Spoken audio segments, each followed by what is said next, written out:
I probably should have pulled that up first.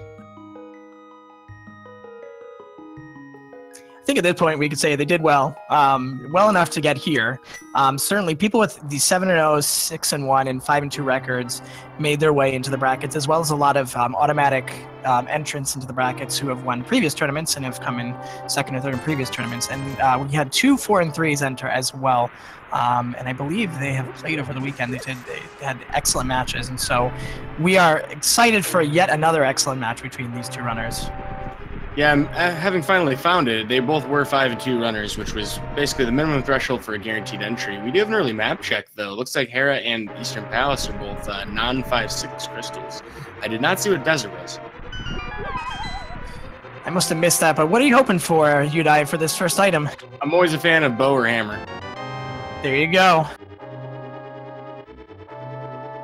Well, Bob strats are real, and not only that, but we have to get nice, close, and personal. So with 3 hearts, we have to be right up in the faces of these enemies. Thankfully, ammo's not a concern now. And both runners are clearly going to be checking on these enemies to see if there are any nice bomb drops on them as they continue their way down into the escape. But certainly a great item pickup. Hammer does tempered sword damage, and however, the hitbox is a little wonky, so that is going to be a little bit of a workaround for these two. It is nice, of course, to be able to smash with impunity, though. We'll be able to check through all the way through the start to finish of every prize pack we want to. We can even continue reloading rooms if we have to. An advantage that you not normally have if you have limited ammunition. And Uday, I'm falling down on my responsibilities as Pun Master. I need to tell you something. I need you to stop. Why is that? Because hammer time. See hammer? Because hammer time. Oh. Well, I can't shuffle side by side to show you with the parachute pants exactly what he's talking about. However, it is hammer time as of, I don't know, a minute into the seed, so we got a long one to go here, folks. Settle in. Plenty of puns to come. Oh yeah, just everyone get ready. This is just going to be like hanging out on Father's Day. One of the nice things, though, about having this hammer, though, is that we do not have to worry about our required kills.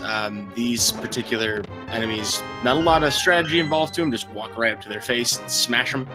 With bombs or bow or, fire rod, they'd be a much more complicated kill. Same thing with the ball and chain guard in the basement. Some runners may still have to throw pots, though, depending on how they feel about, how close they can get without, taking too much damage. We did find a nice blue mail upgrade in the escape in that chest a couple of rooms ago, so that's going to be a boon for these runners as they will enter the dark world with a little bit more defenses, with a few more defenses as we pick up Zelda from the cell, and she had her own key in that cell apparently, or at least a key to something. Yeah, that key will definitely help us out in the sewers. Definitely not the key to getting Zelda out on its own, though. We still need a bomb, and we want to have every item before we leave this, castle. So, with 51 rupees, they're also pretty rich for this part of Escape. They want to hopefully hit at least 100 before leaving Escape. If you can hit 150, you can also buy bombs when you're in Kakariko, but every little bit counts.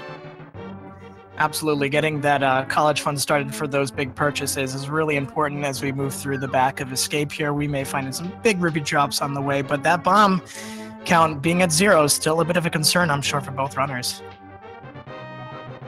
And it's interesting to see how many enemies they do skip. The blue guards, I believe, share the same prize pack as the green guards for these particular type. Not a lot of drops in general for either runner, really. It's been a rather quiet beginning of the seed. I mean, Hammer, Start, and Blue Mail, both very exciting things. Hammer, of course, something really critical in terms of gameplay throughout this entire seed. But hasn't, as you said, not a lot of rupees and 0 bombs so far, so I bet both of them are just kind of clenching a little bit, hoping to find one of those bombs to be dropped on the... Well, there will be plenty of ropes and plenty of, ropes and rats here in the back of the Escape, and plenty to farm with, so I'm sure they're going to at least kill a few in this next room. Yeah, we're about ready to celebrate Whacking Day, made popular on The Simpsons, by hitting some of these snakes as we make our way through the back of Escape. Well, Southus does find the first bomb of the race, and Makinx comes up empty on that room. Ooh, and the flippers. Someone left their scuba gear in the back of Escape, so that's a really nice early pickup.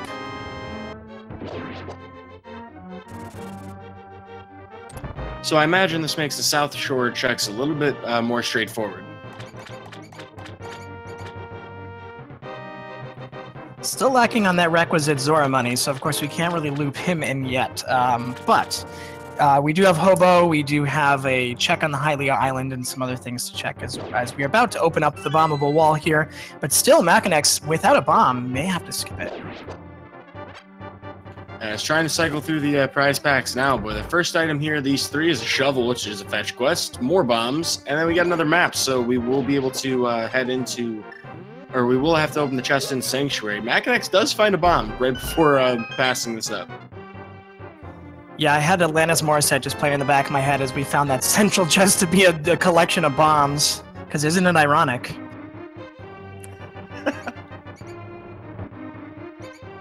Alright, I can't one-up that one.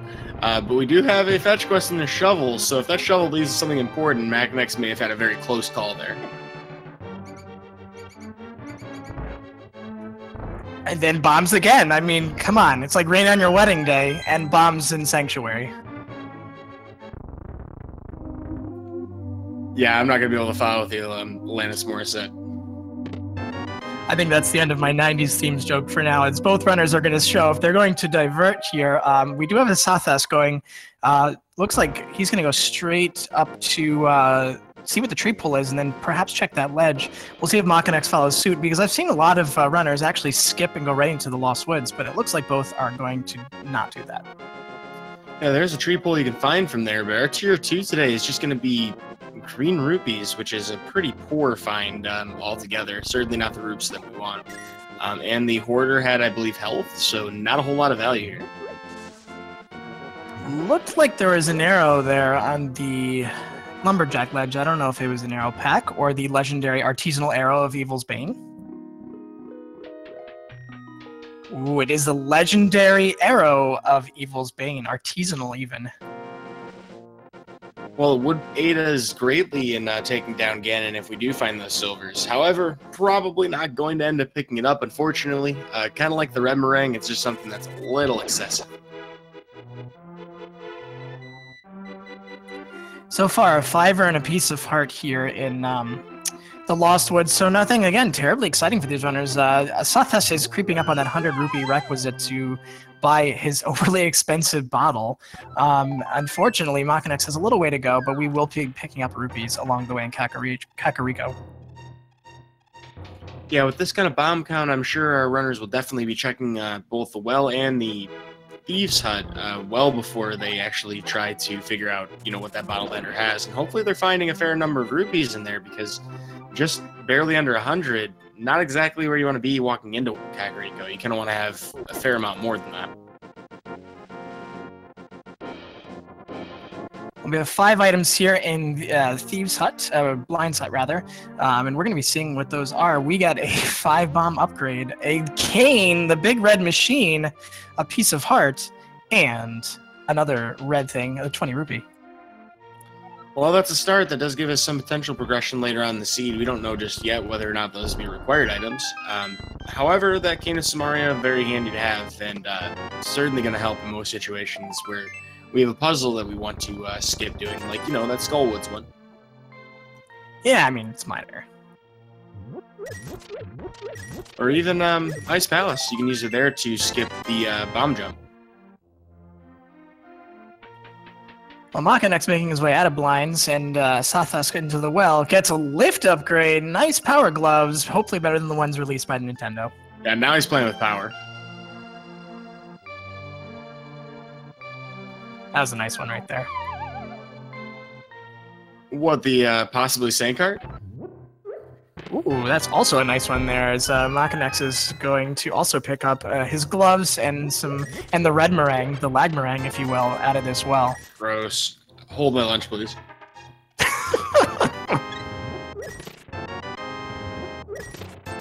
Honestly, if I were in their position, I'd just do a hard reset. Oh, no chicken clip. Asazas, what are you doing? Sword, pretty nice. An interesting find in the chicken shack. Usually you just find like a quick little meal while you're on the go, but today, no chicken clips, just chicken swords. A sword is pretty good find early on, though. I mean, that does give us some kind of, you know, standoffish ability. When we dash, for example, we want to have at least something to hold in our hands. If we do end up finding those boots, that'll be really handy. And then, of course, that'll be useful for any medallions we want to use. If we end up with a second sword upgrade, though, Aghanim might be kind of considered by a few folks. Someone took their shirt library. Now, what's that all about? I mean, at least it's red, so that's kind of nice. But, you know, naughty, naughty person.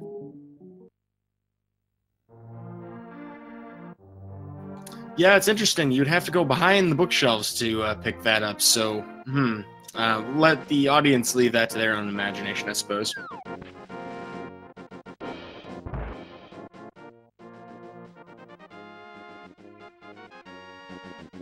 Alright, Asazas is going to go digging good, hopefully, and we're going to see what he gets. Some more bombs.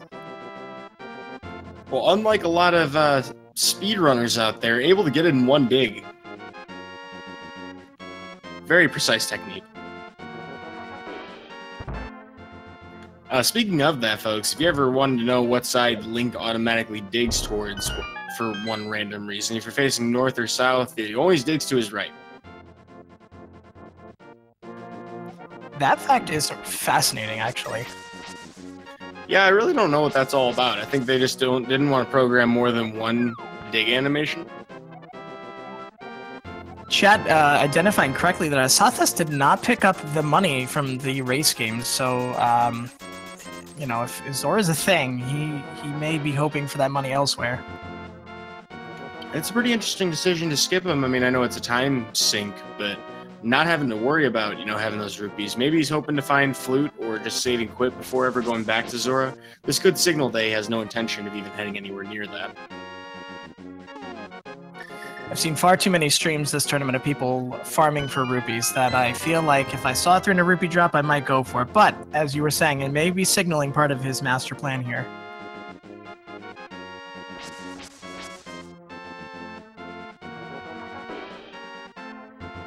Well, one thing to notice also is that because that shovel didn't really dig up much of anything of value for us, the escape bomb was really not that important. You're absolutely right. If they had to skip that location, they would have had the gloves and bombs needed to go back to it, but certainly nice that they could have routed it on their way out. As Asazas goes into Mini Moldorm Cave for a piece of heart, a Master Sword, there's his 300 bombs, and a mirror. So that was a pretty hype cave. Yeah, it's a lot of things that you would hope to find pretty early on in the race. I mean, Master Sword, though, some people have different opinions about that. Some people think it leads you right up to Aghanim, but with no lamp, we're still pretty well insured from that. Yeah, we haven't seen all the horsemen of the Aghanim apocalypse, so you know, they're going to be probably crossing their fingers that they do not see that lamp or a cape. You have some very creative ways to describe Aghanim. I've heard you mention a math name as well that I can't pronounce, but we'll save that, I suppose, for pretty much at the end of the race, I guess. Oh yeah, no, that one gets saved to the end of the race. I'm excited. But there's still a lot of race ahead of us, folks. We're 14 minutes into this seed, and so far, not a lot of bombshells being dropped. Lots of bombs, though. This rando, the hobo gave you his heart. The very next day, you swam right away. Come on, Link.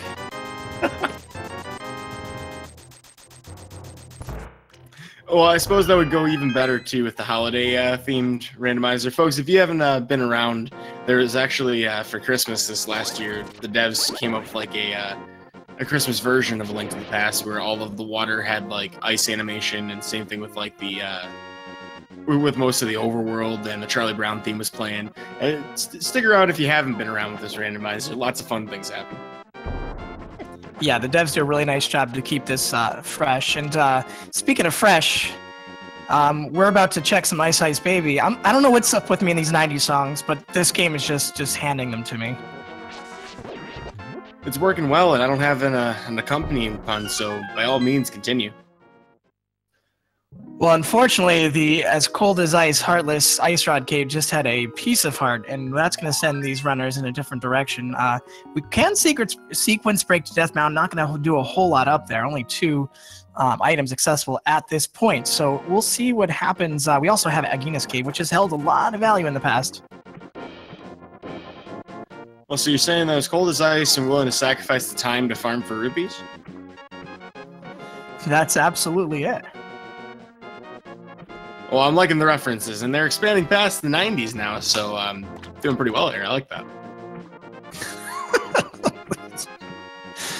Oh, goodness. Well, Satha's not picking up that 300 rupee drop on the race game. Certainly coming back a little bit to haunt him, but now he's got the requisite 501 rupee, so he can even give a take a penny, leave a penny to Zora.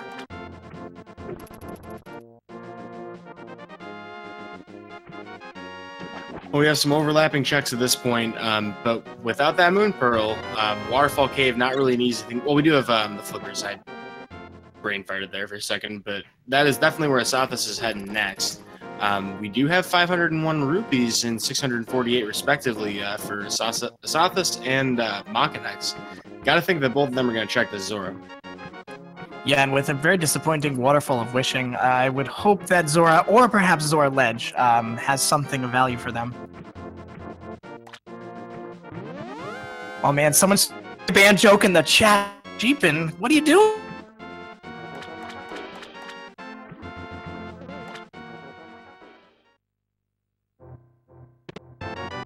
Well, I wasn't, the biggest fan of NSYNC. Honestly, Backstreet's Back, all right. That's just the way I felt when I was a kid. But, I appreciate it.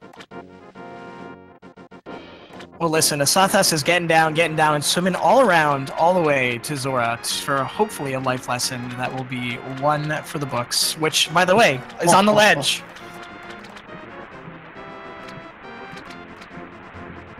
Well, no shortage of life lessons. That's a big 20 in exchange for that 500 rupees. So bad gambit here.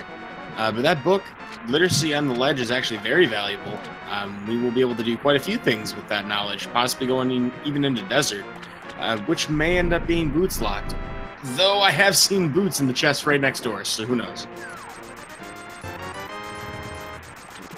So I guess that is where the scene might be leading us. The breadcrumbs might be leading straight from the Zora Ledge all the way to Desert Palace. And of course we can route in Agina's Cave as well, though Asathas is starting out at the Sanctuary might be thinking about a little bit of a sequence break.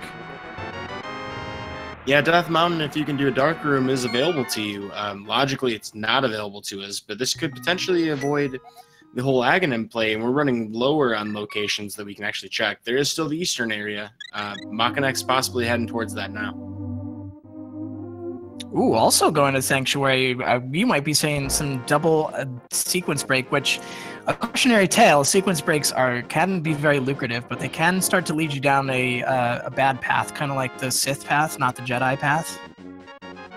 Yeah, and the trouble about it is that skipping lamp leads to skipping flippers, or skipping flippers leads to skipping flute leads to, skipping fire rod, and skipping fire rod leads to suffering. Exactly. But speaking of suffering, the old man not suffering enough to give Asathas his heart as he makes up Death Mountain, and Makinx is going to save the old man as well. And handling those dark rooms in pretty short order. Fun fact, folks, if you'd like to, you can absolutely have dark room maps open on your computer or any other kind of resource in that particular fashion. Nothing against that as far as running, the tournament races go. We did find the flute here in Spectacle Rock, though. Very nice find. Ooh, so this sequence break is certainly paying off with a lift upgrade in and of itself in the Swag Duck. Could you say that it's a musical spectacle up there? It's like Mr. Mistopheles, absolutely. Sorry, after the Tonys last night, I have to make a Broadway joke. Oh, that was on. Well, so add that to a list of things that I'm going to try and catch up on. But we get a really nice bomb jump out of asazas, saving a fair amount of time, actually. That's one of the most difficult ones to do, and I've never actually seen that standing setup before, so nicely done. Time saved. One thing I did not remember is with the, whoa, there's a quick 5-6 crystal on Pod and Swamp, pendants on Misery Mire and Ice and the rest, and also on T-Rock, so of course it's required. I forgot that with the mirror we can go up to Tower of Hera. We can at least get some of it completed if the big key's easily accessible, and then we can go east side Death Mountain. And we can already check Ether here. And 2 for 2 on these bomb jumps. Very impressive from both of our runners. You know, I gotta say, the big 20, probably not what he's hoping for. It's a little consolation after you've just been robbed blind. However, you know, those pendant locations, medallions potentially optional? I mean, perhaps. I mean, that is something, you know, I heard an announcer last night say that pendant dips have been becoming fewer and fewer in his opinion, so that could just be another corroboration of his thesis here. Certainly a potential case study for that. We're going to find out, though, over the course of the seed, what exactly we are required to jump into. We're not finding so much yet here in the Tower of Hera. We had a big key in the basement, not allowing us to go towards the other section of the basement, so we're heading up to the tower, potentially having to dive back in for that coffee break.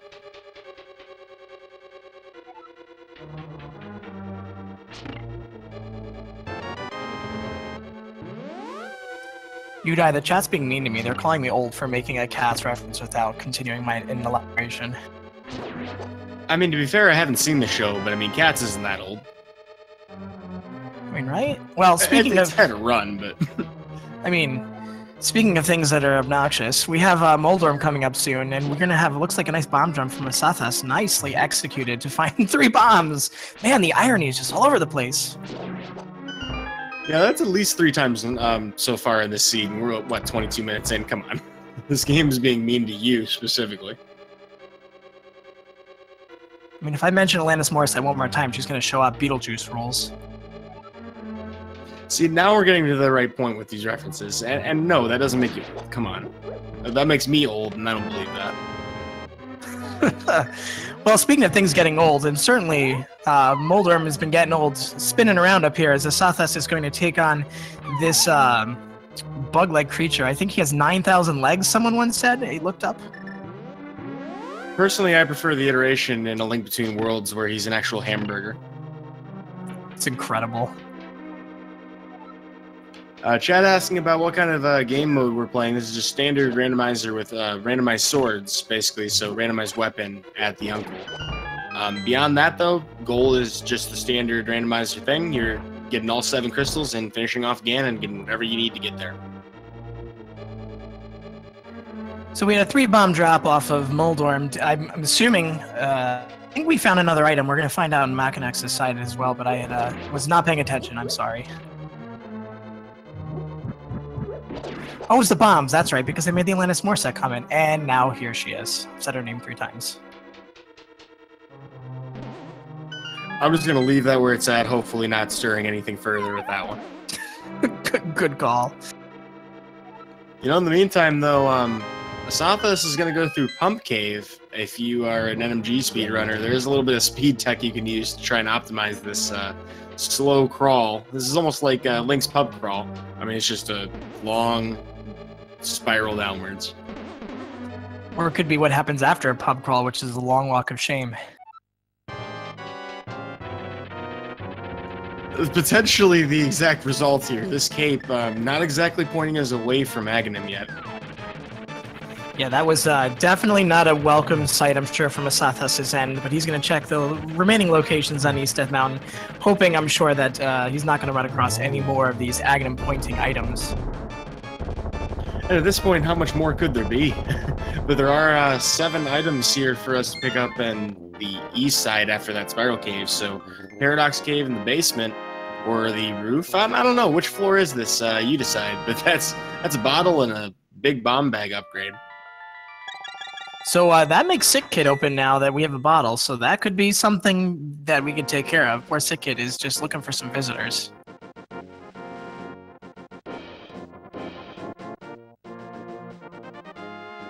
Oh, and of course, folks pointing out that all this is out of logic currently, including those silvers, which are a great find, and the Titan's mitts, which are going to allow us to continue checking them out. Oh, we have no Moon Pearl, so we cannot do that. Never mind.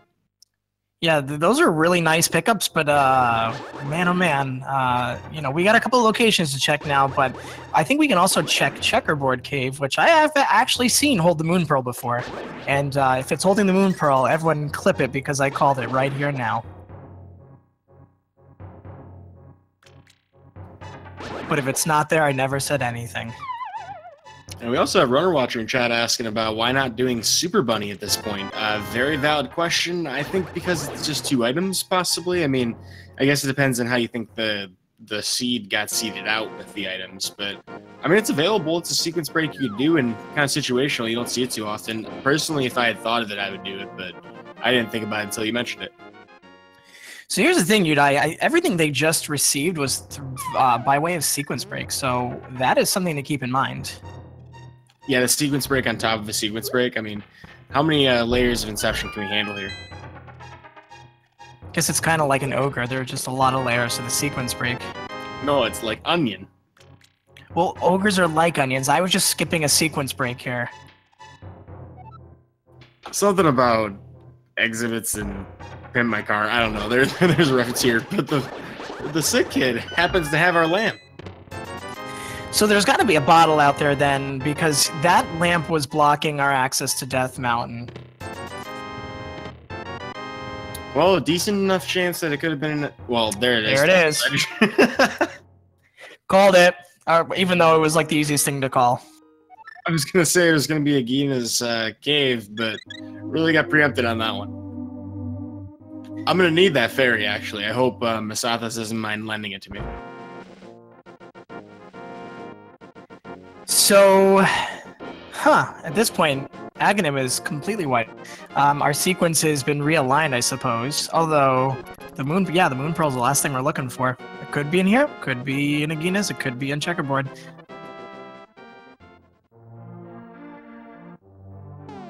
I can tell you where it's not. It wasn't in that chest that had the map.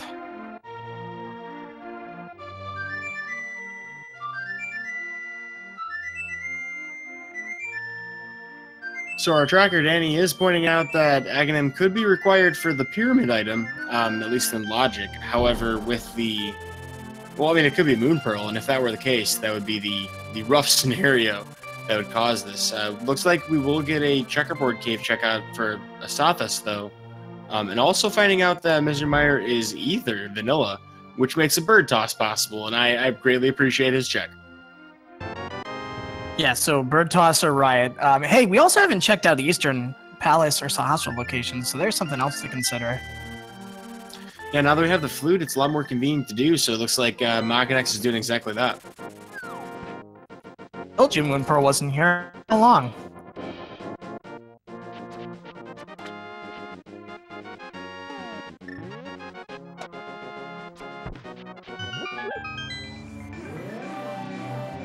Alright, Makinx is going into a place where he can continue, and he's gonna lamp back. I mean, mirror back. Wow, let's get my items straight here.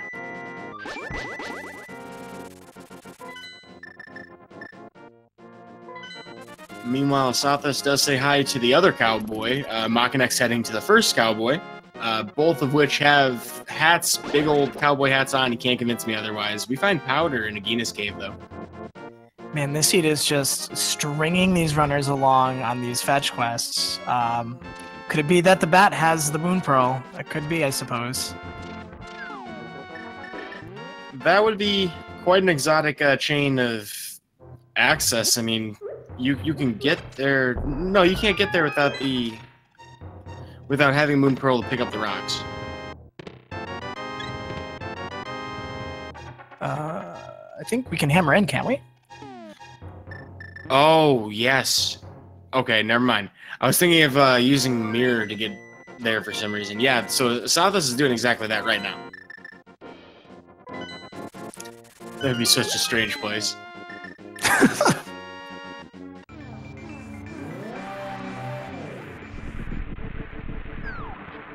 Nope, just a piece of heart from the bat. So we're getting ever closer to an Aghanim seed, but we still, of course, have Eastern Palace. We can check to see if one of those 3 items is that Moon Pearl.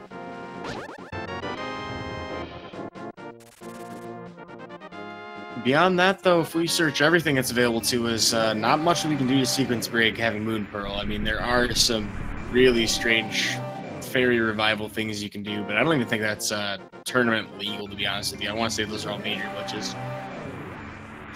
So I guess at this point, sort of my thinking is, as a runner, as you're kind of running, I didn't mean to be punny there, but as a runner, as you're running around Hyrule, clearing these locations, when do you sort of bite the bullet and say, yeah, I'm just going to go ahead and do Aghanim at this point? Personally, I make sure everything else is checked first, because it is a 4 or 5 minute time commitment. That being said, though, if you have just one item to check and it's going to take you several minutes to do, I mean, at that point you bite the bullet. You know, if you have what you need to get into Palace of Darkness, particularly, but if you have Hammer, I mean, the whole Dark World becomes available to you. So I see no reason not to, you know, go for the pyramid once you're down to say like one item. Well, and asazas is certainly clearing the deck here, as he's going to go into Eastern Palace, and I believe that is the last set of checks he can do before it is time. It is Aghanim time. Yeah, I believe we found out that Desert was boots locked, if I recall correctly. Yes, so that big key preventing us from finishing the dungeon and doing much else beyond that, because we found the compass of the map in this room you mentioned before.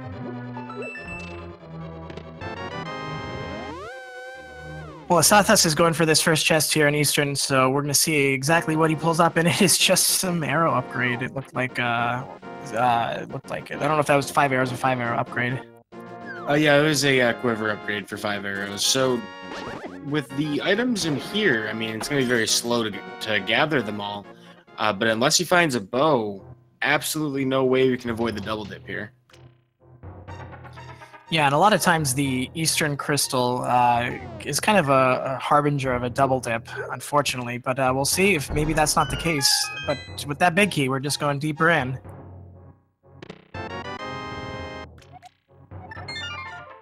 Makinx, now having found the powder, will absolutely end up doing the exact same check, realizing that, you know, the back cave is now open. Wondering if he's going to make the play all the way into Eastern, just the same as Asazas has.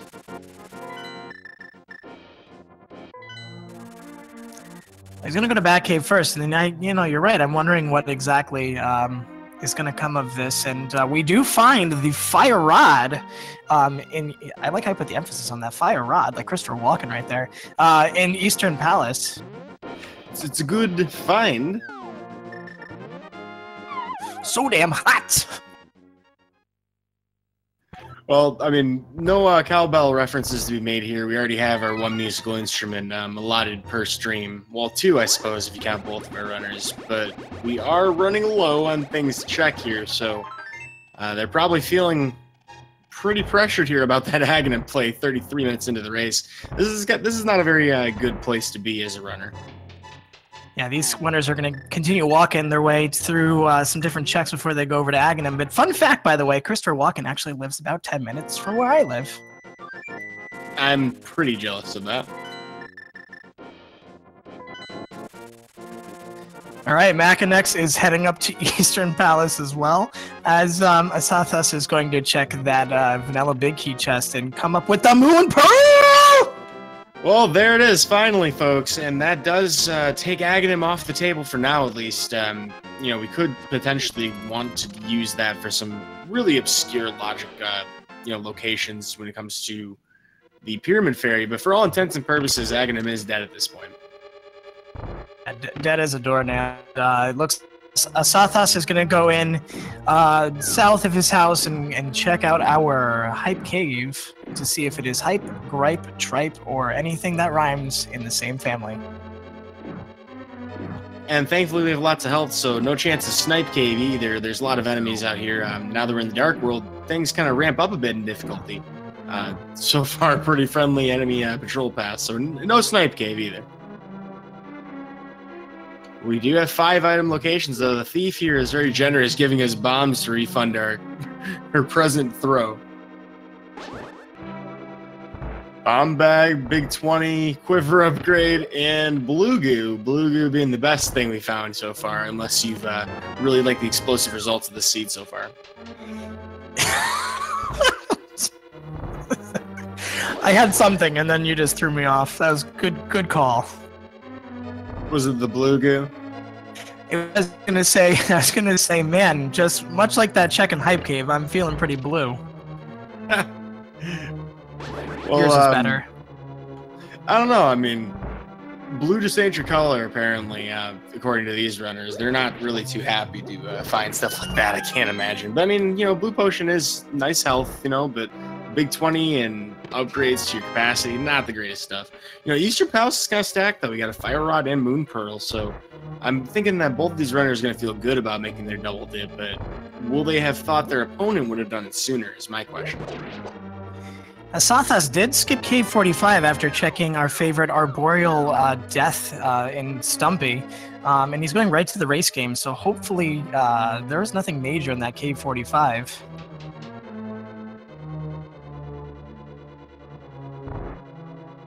Yeah, it's kind of an interesting thing to pass up. I'm glad you noticed that, because yeah, that's an easy location to check. Possibly thinking about doing it during Smith Chain? Ah, it could be.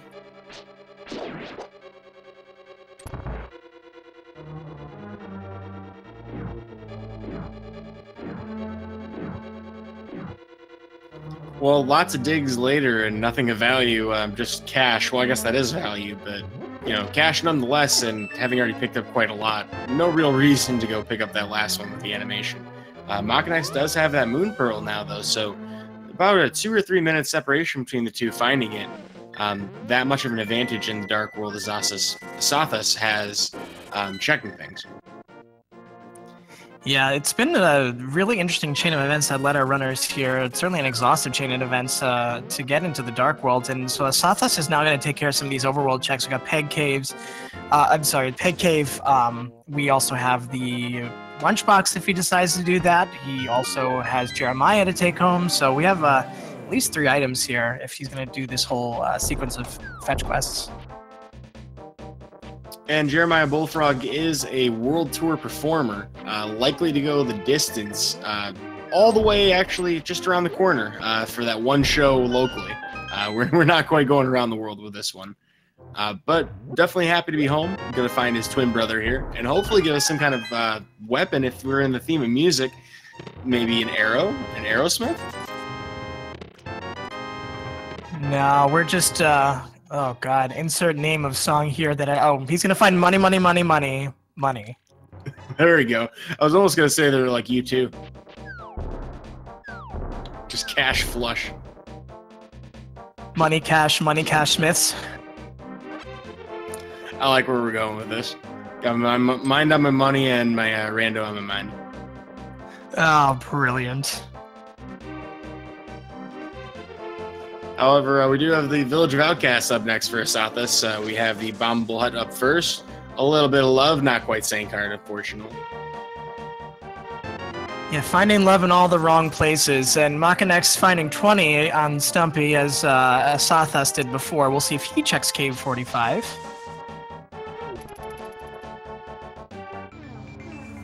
Well, it could be a very simple thing to miss, just 100 rupees in the C-shaped house, but if something important's here...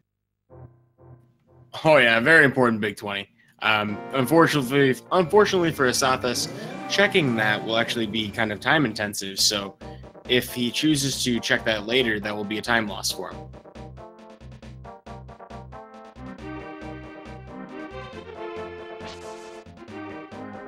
So Makinx at this point is tracing over the steps of Asazas as he goes into Thieves Town, which he at this point can fully clear with that hammer.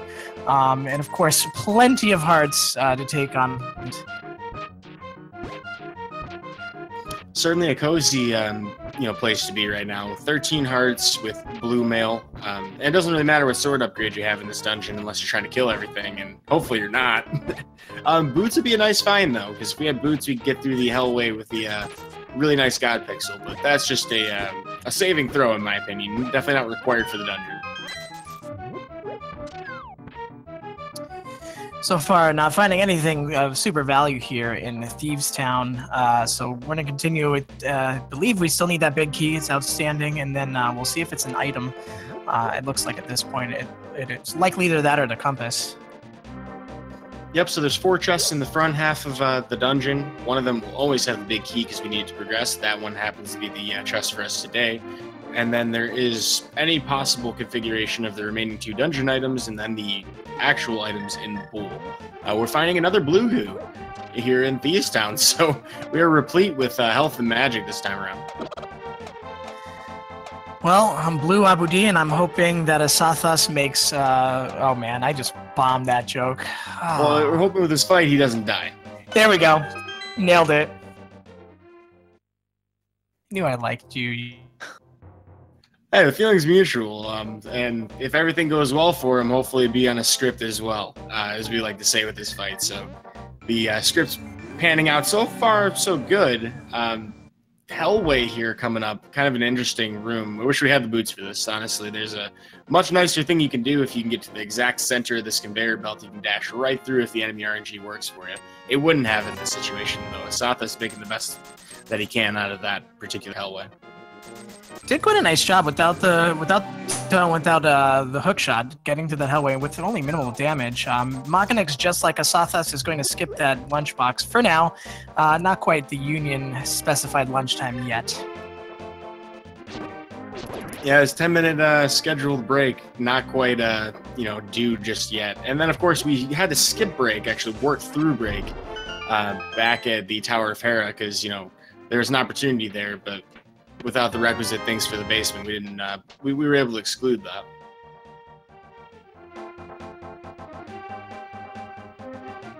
It looks like chat's getting their opinions in on what their best version of these song references would be. I'm liking all the puns. Keep them coming. Yeah, kudos, Chad. The third commentator collectively, they never ever let us down. The third and loudest voice, absolutely. And we greatly appreciate getting all the inspiration from you. Asazas laying down the hammer of Thor on those enemies as he continues his way to the basement to check. We got a couple chests down here. One that's accessible is the big chest on the left, and then of course we have Blind Cell's chest on the right. Mjolnir is actually a pretty appropriate name for the amount of damage we do with this hammer. Appreciate the Norse reference you're making. It was, but you made it sound a lot smarter. Well, they have some pretty cool names in Norse mythology. Mjolnir is a hard one to pronounce sometimes, but it's a really cool sounding name for a weapon. The Vikings got some things right. Absolutely, and much like I am not shielded from your incredibly intellectual references, neither is Asazas because, well, actually he is now because he got Baba's first shield. Yeah, just like the old days when you play on Battle.net and people had a Fisher-Price modem, we have our first shield here, a Fisher-Price shield. Kind of hard to say. But it will be not quite enough to block the fireballs in this next fight, but it's always a good consolation prize. All right, Asazas starting out his scripted fight with Blind here, or hoping for a scripted fight. So far, so good, as Makinx continues his deep dive into Thieves Town. Well, even just a little bit of delay to these swings will throw things off the script, and kind of a weird position for Asazas here. However, recovering just fine, playing the bullet hell very well. Probable is going to lose that fight, so he just went a little bit off script.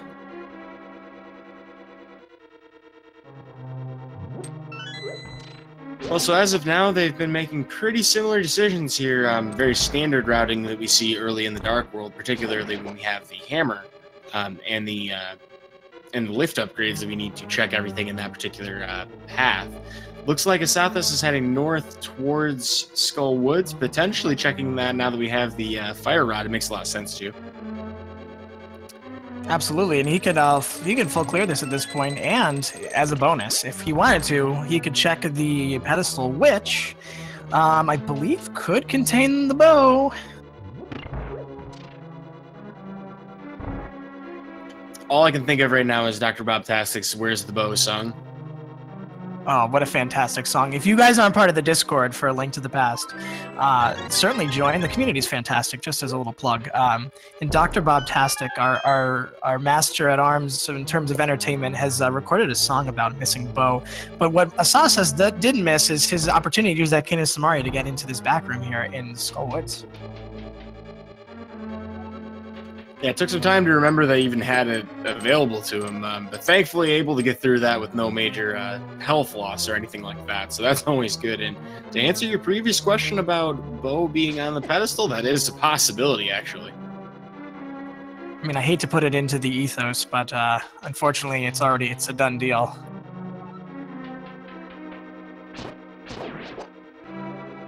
And then, of course, as you mentioned before, after we burn down this moth, there's a very appropriate opportunity to check to see if there is something on the pedestal, and I would be hard-pressed to see a reason why asazas would not do that being here. Yeah, there's still a ton of opportunity for items that are outstanding, so certainly not a bad check to make when you're in the neighborhood. It's a beautiful day in the neighborhood. Unfortunately for Mothula, it's going to be a very unhappy day. Yeah, like a moth to the flame, we will use that to unstick him from the wall. Usually, that's kind of the best practice. With Master Sword and Hammer, I'm kind of curious to see what weapon of choice will be used for asazas here in this particular fight, as we don't really have more magic to do. We don't have enough magic to do more than like one shot here. So, Hammer strat's pretty popular, but Sword Spin's also possible. He does have that blue goo too if he wanted to stock back up on the magic, but he's got the magic in him. I think he can do this without. Well, every track he touches turned into gold here, and he hasn't missed a single opportunity to get a sword swipe in there. That was the closest, gutsiest, most aggressive fight I've ever seen for Mothula. Very impressed by that. Nicely done by asazas. Yeah, and this is going to net him his third crystal of the game, and at 46 minutes, he's holding a very decent pace. And Makinx no slouch himself, finishing up his blind fight, having a couple of the same issues asazas did. I'm going to repeat that 6 times. Having some of the same issues with the script that asazas did, but getting through it no problems. So we got a chest here in the front of the back of Skullwoods that asazas is about to check, likely going to mirror out right after, and then finding a small key, he knows that there's one more item outstanding in Skullwoods for him to check. Uh-oh, folks, I see a mirror to the light world. It looks like we're going to see that pedestal today. Well, you have maybe just a fraction of a second to get your bless RNGs in chat. We're getting half magic on the pedestal today. Ooh, that's a nice find, but that's something that he's probably never going to go back for.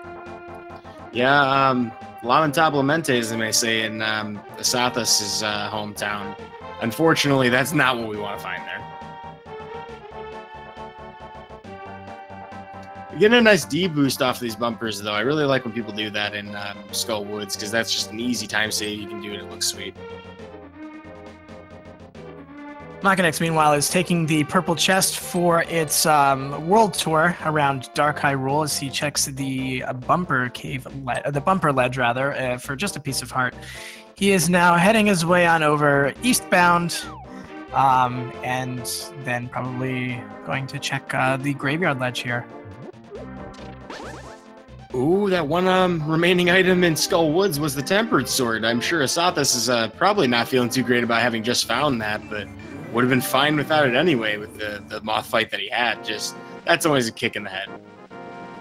Well, after finding much of nothing in Skullwoods, my expectations were tempered, but, you know, now we found a sword, so things are heating up. Yeah, and hopefully we're going to be able to use that to make bacon later on in the seed. After all, we do have a pig to take on.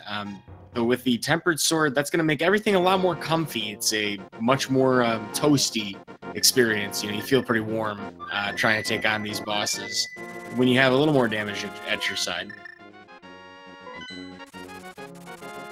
All right, Makinx fluting over to 7 in order to turn in the lunchbox, see what was inside all along.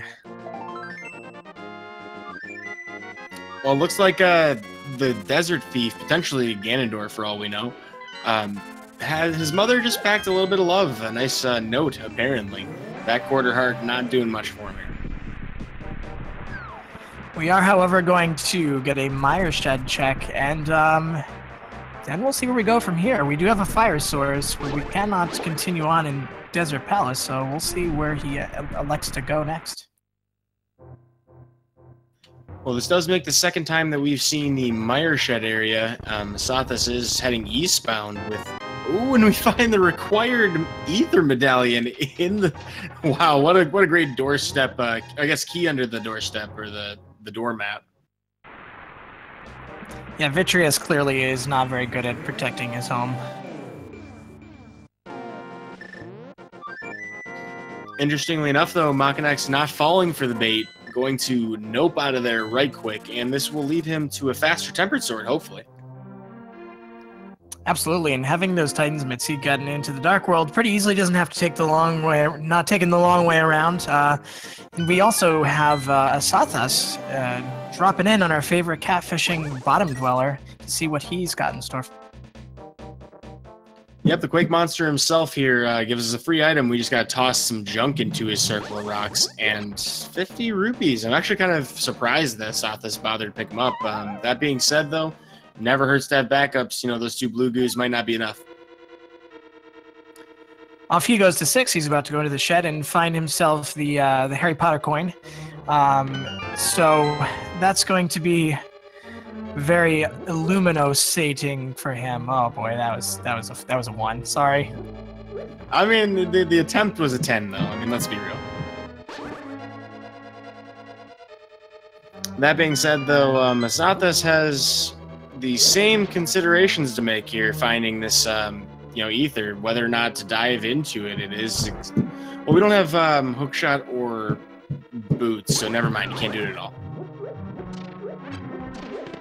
I believe that we have Ice Palace as an option at this point. We do have the gloves, we do have the flippers. It's, without the hookshot, it's going to take a little bit of creative routing, but we do have the King of Samaria as well, as Makinx picks up his Dorito sword.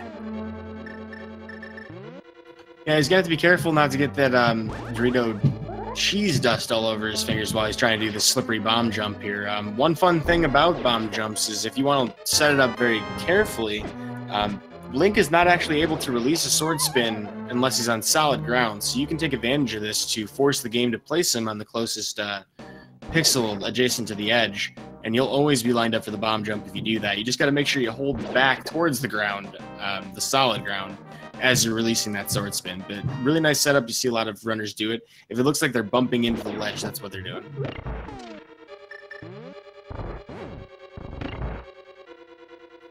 Well, we have 3 potential items here in Ice Palace that could be giving Asazas some progression, or it could be leaving him with the cold shoulder, so we'll see what happens. Well, a cold shoulder, a cold stare, lots of things are icy in this dungeon, but with a fire rod, it's certainly a heating up in here. Without that hook shot, though, it's not really as easy to take care of these pen gators. I'm wondering if maybe Dr. Bobtastic, if he was watching, would feel pretty good about both his the nature of his song reference, that one song he made, it was, after all, Frozen cover, but also the bomb strats that we might end up seeing in this dungeon. We have a lot to work with.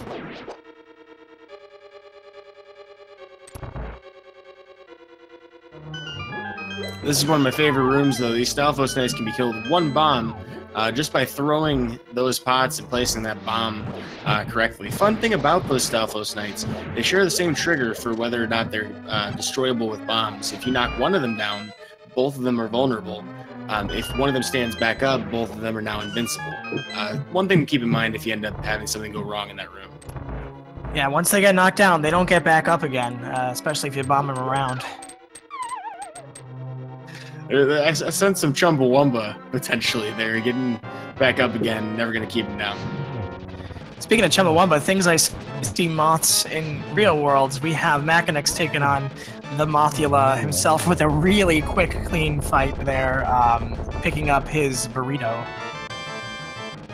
Yeah, definitely the benefit of having the fiery sword for that particular moth. Like you said, we was already drawn to the flame, but without magic, it's kind of the better alternative. Almost an in-sync burrito pull there as Asazas picks up his dungeon map as well, does a nice bomb jump across the ledge. He's going to have to do another bomb jump now without that hook shot. And this is definitely the niftier looking one. Both bomb jumps very fun, and you should definitely learn them if you're trying to find good ways to route this dungeon or consider your sequence breaks. Makinx doing his check of the pedestal, going to find out about half magic there. And we get a very rare use of ether here for these red jellies as well. Or the red berries, excuse me.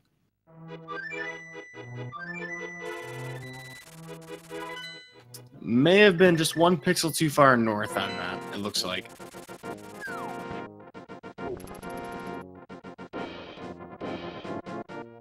Nails it on that second try.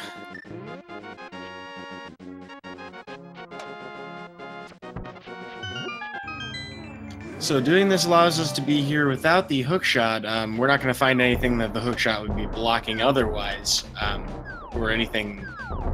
Yeah, I mean, whatever we would have to do to get the hook shot cannot, the sequence breaks, the words, word soup, word salad, ignore me. It was the best of times. It was the blurst of times. There we go. We have another check coming up as well. We haven't seen this from Makinx or anybody else yet. There is another tablet to check here, and Vanilla Bombos might have something for us. We have a Vanilla Big Key chest, which is a big key today as well. How excellently droll as Makinx picks up 50 rupees. Satha's still not finding what he's looking for. And we'll see where Makinx flutes off to next. Looks like we're going to 5, and it could be that we are going into pod. Yeah, so without the bow, certainly a lot of things that we can't normally check, but we can use the potion camera manipulation glitch since we have so many blue goos to work with. Maybe not a bad play here. We have all 4 bottles from Makinx right now.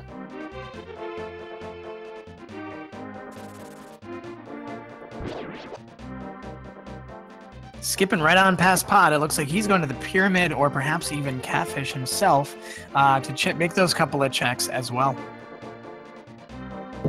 Yeah, certainly wise to tie in all the loose ends, before you make a dive into a dungeon that is absolutely missing an item you need to complete it. That being said, though, this is a fair amount of time spent, and Masathas could potentially pad out the dungeon lead by quite a bit here. Yeah, at the very least, nothing ventured, nothing gained. Of course, Asathas, absent finding an item that he wants here, is certainly going to get another crystal count. Or actually, no, this is a pendant, and I believe it's not even the green pendant. Which is part of the gutsiness of, doing this. However, checking all of this is depending on, where Makinx actually has to go based on their progression. If he ends up finding, nothing of value in Palace of Darkness, and Asathas finds boots. Oh, in the iced tea room, Polton Arnold Palmer, and Birdie getting those boots. Yeah, didn't have to finish up everything else in the dungeon thanks to that, so a little bit under par with that. And the time spent there is certainly less than expected for Asathas, and going to save a lot of time from that. Those boots are handy in a lot of places, and the Desert Palace is the first thing I can think of. Oh yeah, so there's the crystal that is now fully completable, and we do have some checks here. We could, of course, check that first cave in Hookshot Cave. Looks like Asathas is electing to go back. Perhaps he's rethinking his choices. Oh, and he can't make it across that hookshot. Rethinking that too. Yeah, it's definitely not the first time that players or commentators have, in this race, thought that we had a hookshot. It's weird not to see it. I'm very used to seeing it early on in the race, but I actually fell for that a couple times earlier myself. And Asathas doing well to activate spin speed since he hasn't had an opportunity to use it in the entire hour of this race. Accidentally short hops immediately after climbing that ledge.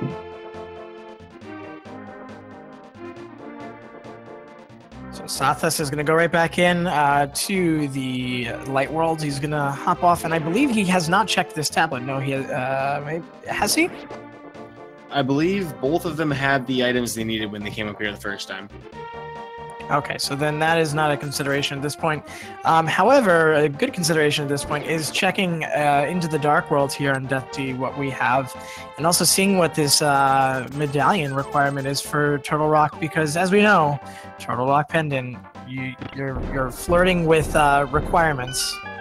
Yeah, it's always nice not to have to worry about finding vanilla flippers in there, of course, as version 29 enthusiasts may believe, but we're finding a vanilla medallion twice in a row.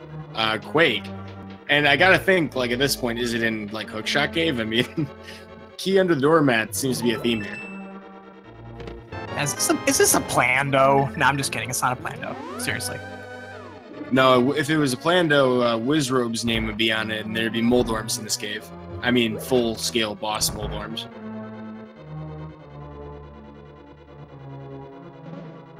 So coming up empty on those two chests, from Asazas' point of view, he is heading out as Makinx is dipping ever so deeply into Pod to see what he can find, as we're going to get that first chest in Hookshot Cave checked.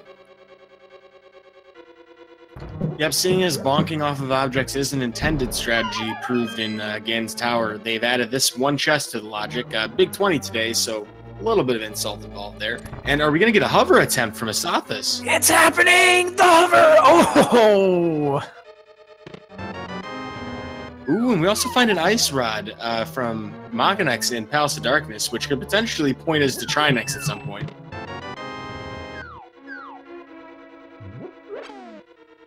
Oh, he's going again. He's determined to get these chests, but how determined? Very determined, apparently. Yeah, this is a very difficult thing to pull off. You cannot have the dash. You have to start and stop the dash in a very small window, but that. Oh no, that's so insulting to only get the big 20 from that. Wow, but I mean, at least you get to. Oh, and Bombos. I mean, useless, but hey. Nonetheless, very happy to know what's in there and potentially skip the hook shot. So, in a long shot situation, What? What? This is that long shot situation. Only it's a string on a bow. It's holy cow mode.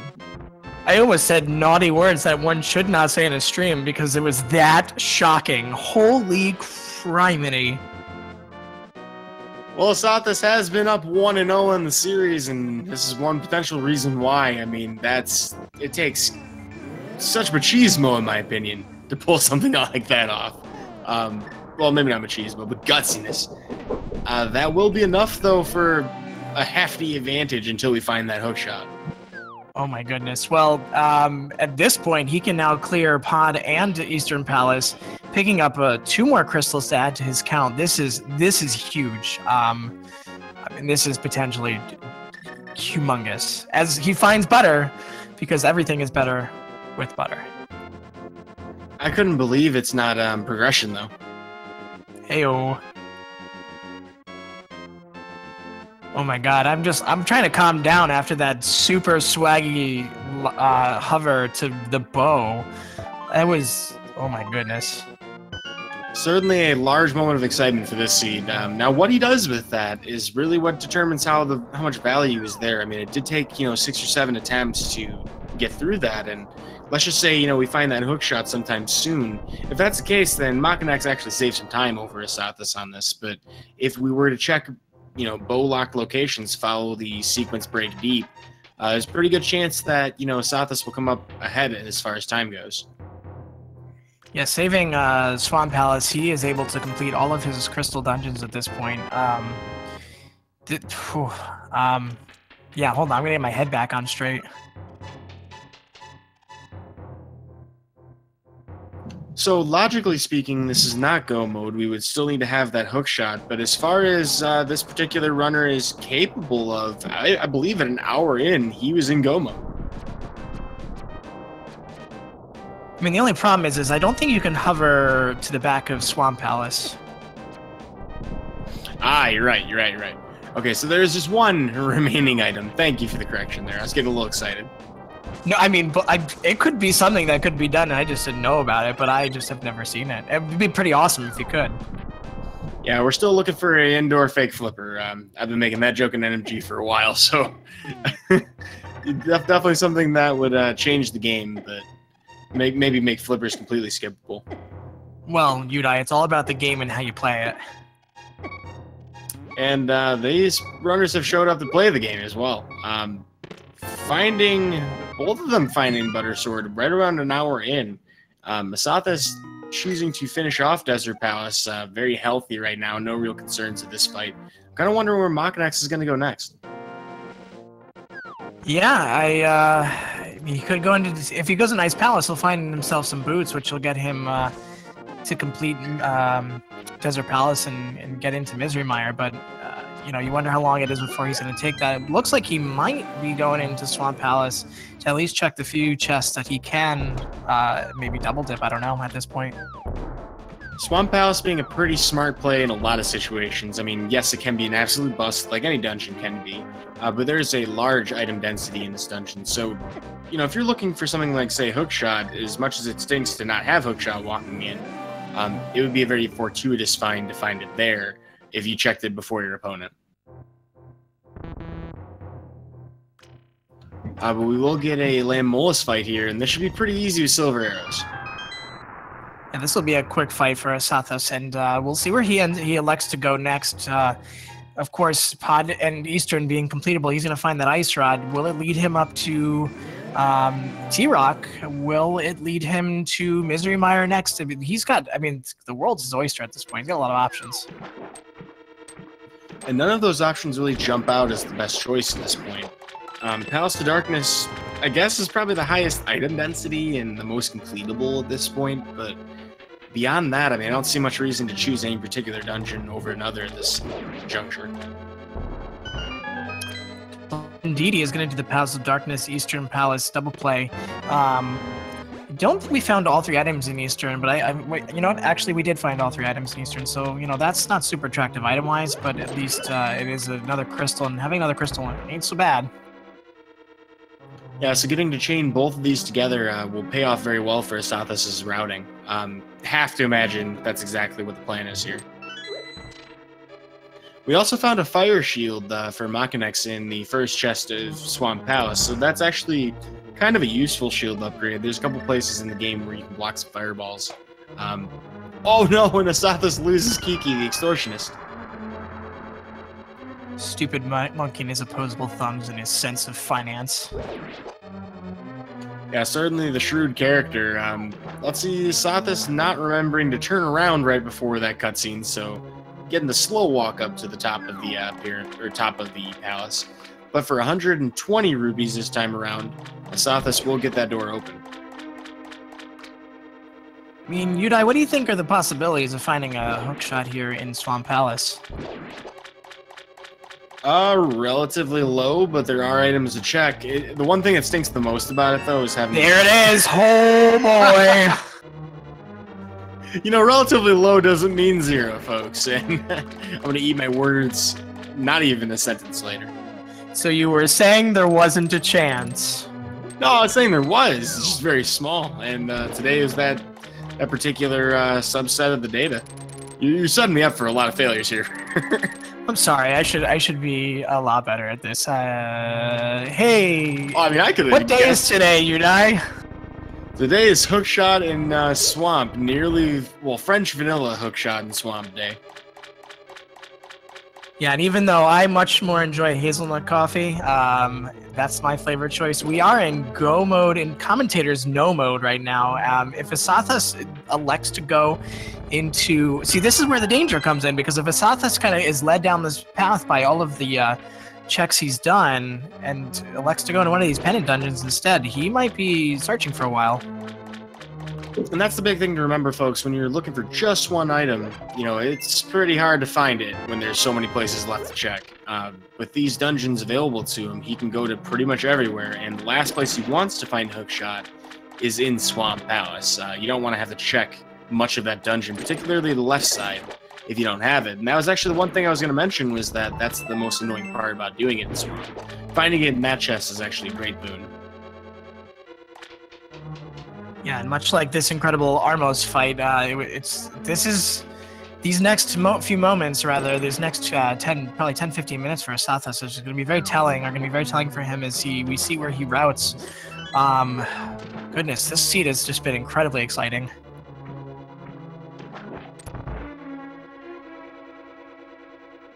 Also, Palace of Darkness, the next step next door, definitely going to take care of that. And Makinx has an Argus fight to deal with here. Having made pretty fast short work of Swamp Palace, he did not do the left side. I'm wondering if he's going to dive back in to see if he can find that bow. We obviously know it won't be there. So, of course, now for Makinx, the thing is, if you go up to Death Mountain, you know, what do you do? I guess you have Hookshot Cave to check. You have Spike Cave he's already checked. He doesn't have the medallion for T-Rock, so at least it won't lead him that way. You know, actually, it's not such a bad thing, but, you know, when are you going back up there is the question. Well, with Hookshot Cave now available, and that being 5 items, and then the potential for Turtle Rock, you know, having the medallion somewhere nearby even, I think it's worth it to head up there, but, I mean, you do have other dungeons that are potentially, you know, accessible. Fluting away, heading to 1, so this is good for him. So the only thing is we aren't technically in go mode for Makinx until we find out if that key is on that torch in Ganon's Tower. And I hate to even say it, I hate to even put it in the ethos, like I said before, but that is a possibility. Well, a 1 in 22 chance any given seed, so I mean, certainly not outside of the realm of possibility.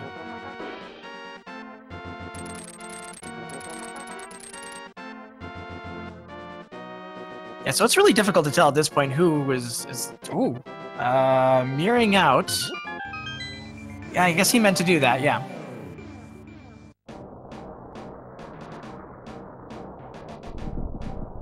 Yeah, I tend to not equip that mirror for fear of accidentally mirroring out of somewhere, and also because I'm a pretty vain individual. Well, you'd probably think that this progression is about you then. Yo, I was gonna say that when he took it. Good show. I mean, you are setting up both the failures and the successes of this stream. I really got to shout outs to my co-commentator today, the Pro Fake Gamer, folks. Give him a follow. He's a pretty cool guy. Well, if you're gonna give me a follow, definitely give Udai Monistic a follow because he is legend. Let me tell you. And of course, these racers. Now, you know, this may be the you know, the victory of this best of 3 for Asazas, or potentially the match that spurs on the 3rd match of the best of 3 for Makinx. But, you know, they've been putting on a great show for us. And of course, if you want to catch them, they're obviously playing Randomizer a lot. Definitely recommend checking them out.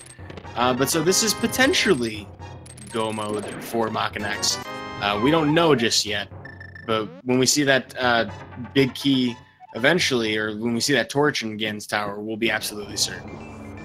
Man, Makinx is a bad friend. It has not checked his buddy Sick Kid because he still is sans the lamp, which could lead to some issues if he's not comfortable with these dark rooms. But I have a sinking suspicion that he is probably quite good at them being this far along in the tournament.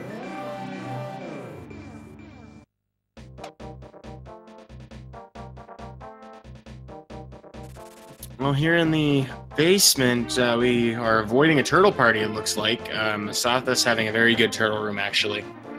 No problems there whatsoever. Time to take on the Helmasaur King, though, with silver arrows and, you know, pretty good equipped to handle this.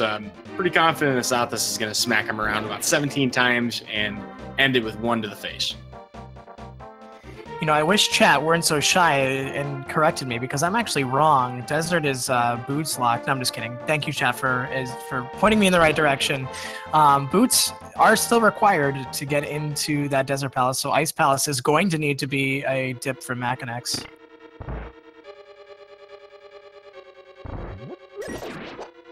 Now, I gotta wonder when you would go, though. Oh, you know, I'm a little bit upset that I got it wrong. Asazas actually ended up just doing sword slashes, saving the menu, actually doing the faster strat.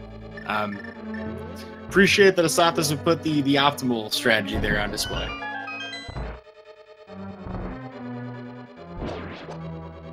Chad asking about Hookshot. It was in the Vanilla Compass room of Swamp Palace, so basically the room just south of the big chest.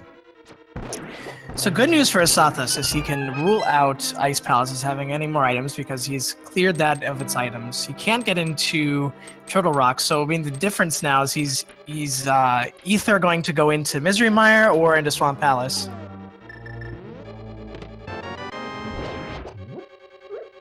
Oh, we're definitely going to find out soon. Asazas walking out of Palace of Darkness, obviously going to be checking something nearby. I believe Catfish and Pyramid?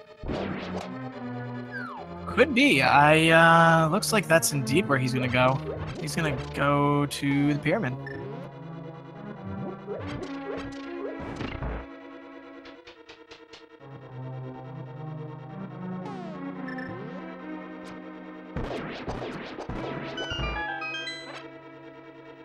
Well, not to be outdone by Asazas, Makinx also working his way towards the Helmstor King. Having full health, will be able to use sword beams to save a menu here as well. Very nice thing to have, very convenient to save that time.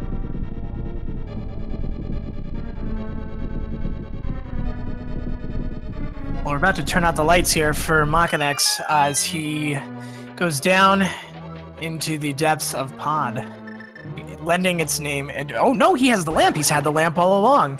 You've had the spirit of true love and rando in your heart all along, Makinx. And that will guide his way. Having no issues finding these turtles. They want a party. Maybe not the pizza variety like you might expect, but I mean, we're still finding hearts.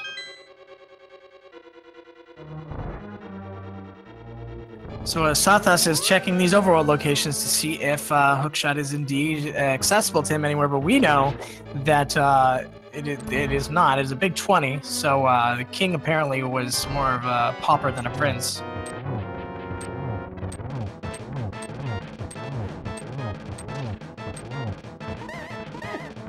Certainly giving Makinx a run for the money, though, being very unfriendly with these fireballs. Fireballs are probably the most annoying attack to deal with, because they're the hardest to dodge. But no problems here. Makinx, seasoned veteran of this fight, handled it with Gold Sword without much issue. But is that a potential bird toss I see for Asazas here? Bird toss, bird toss, bird toss. Big day, big day. Come on, Waller's probably not there. I'm sure you're watching. Big money, no whammy. And the bird will remain frozen. No! Go! Let it go! Throw him into the wall. Well, that's okay. In a bracket stage match, I don't find it that surprising, but I am a little disappointed. Ooh, that Mire 2 is nice, though. One cycle on those whiz robes. I think that kind of makes up for it. So, while it's frozen and that the bird was not tossed, I feel that Asazas is making this gamble into mire. Unfortunately, going to be mired in a lot of nothing.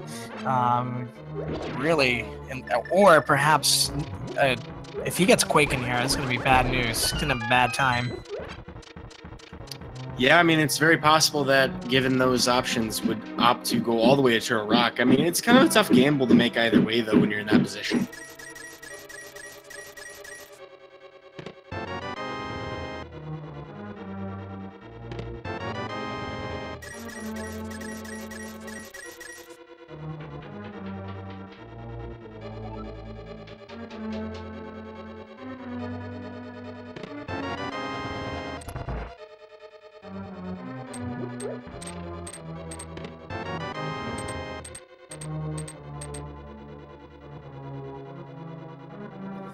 Alright, well, Asazas making his way deeper into Misery Mire.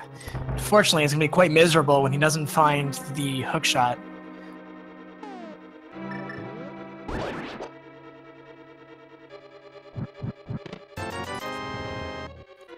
We've still yet to find my favorite item in the game, which is the Swagnet. So, you know, there's that, but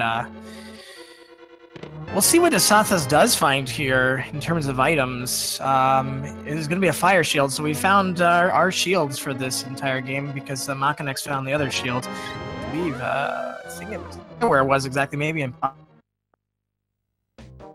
Well, while the fire shield is always probably the most used or most useful upgrade to a lot of people. Riot Shield not being that big of a deal. It is very nice that both of our owners found it, so that they're not going to have to worry too much about those particular attacks. They can dodge a couple things and even block a few attacks. That, for example, Lamos 2 is where I usually care most about it.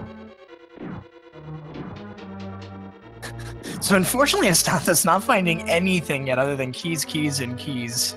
That was the ZZ Top song that was actually rejected. Keys. I like it. Not quite the Lagrange I'm used to, but definitely something that I would probably listen to. Makinx is making his way through Eastern Palace now, and Asatha's diving all the way to Vitreous, taking the long road to try to find this hook shot. This is a lot of time that's being spent. I mean, these are the things that Makinx needs to get back into this race. Yeah, the only saving grace for him now is Makinx's to see how long Makinx delays his dive into Ice Palace to get those boots. And so you got to think that if he does everything but that, and saves that for last, he will pretty much... Ooh, we were seeing the new spooky action glitch tech as well from Asathas. Definitely worth ending that sentence for. My apologies. What we're doing is we're storing the altitude value from... I believe he might have done it with the Canis Samaria there, or the bird outside. But using that displaces the Fire Rod's splash damage and allows us to hit things from a spooky distance. Quantum entanglement reference if you folks out there like physics. I don't like physics, I'm sorry. Well, the good news is it doesn't work the same way, so actual physicists out there probably hate the reference. It's like Quantum Leap. I hope to make it home.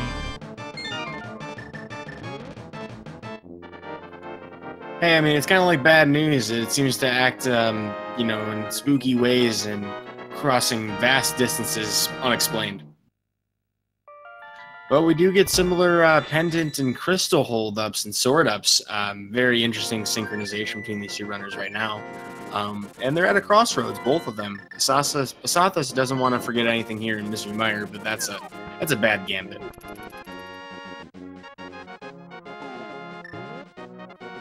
Well, it looks like Asathas is dipping back in to get that item, another item. Did he pick up any item here? I think he may have found just one so far in Misery Mire. Right, it was the fire shield. So he's dipping in for that other item, and it looks like Makinx is... does he have... I think he must have the 5-6 crystals all set to go, and go he will into getting that big bomb.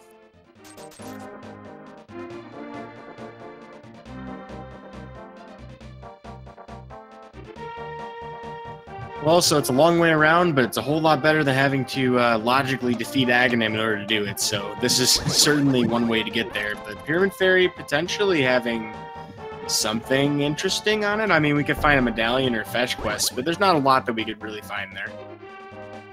Yeah, so the nice thing for Asathas is that he doesn't have Pyramid Fairy open to him, so he won't be able to make that check. He is going to check the last chest here in Misery Mire to find a big 20. So out he goes, and in Makinx goes to see if the Pyramid Fairy is going to make all his dreams come true. Spoiler alert, she is not.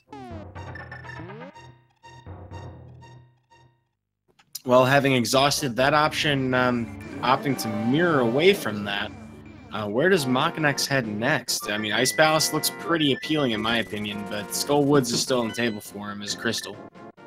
Well, I was getting excited. Asathas had stopped at his house, and I thought maybe you're going to head down, but nope, he is going to trade in that green pendant to Sahala Ding Dong Sriracha Sauce. Ha ha ha, love it. Yeah, Asathas and Sriracha Sauce and Sarsaparilla. I mean, there's just... I feel like Asathas is something I'm going to add into my rotation for different names for this particular cowboy. Sahathasrilla. Well, Boom Shakalaka has given us a big boom of 20. Not a whole lot. That's not the nicest find after you just cleared Misery Mire for that. Yeah, he was just giving away his monthly social security, so unfortunately there'll be no more eating for Sahasrahla this month, as Sathas is going back into the Dark World. Did he... I don't know that... Did he bring back the purple chest? It's been a while now, so I can't remember. I believe both runners have for a piece of heart.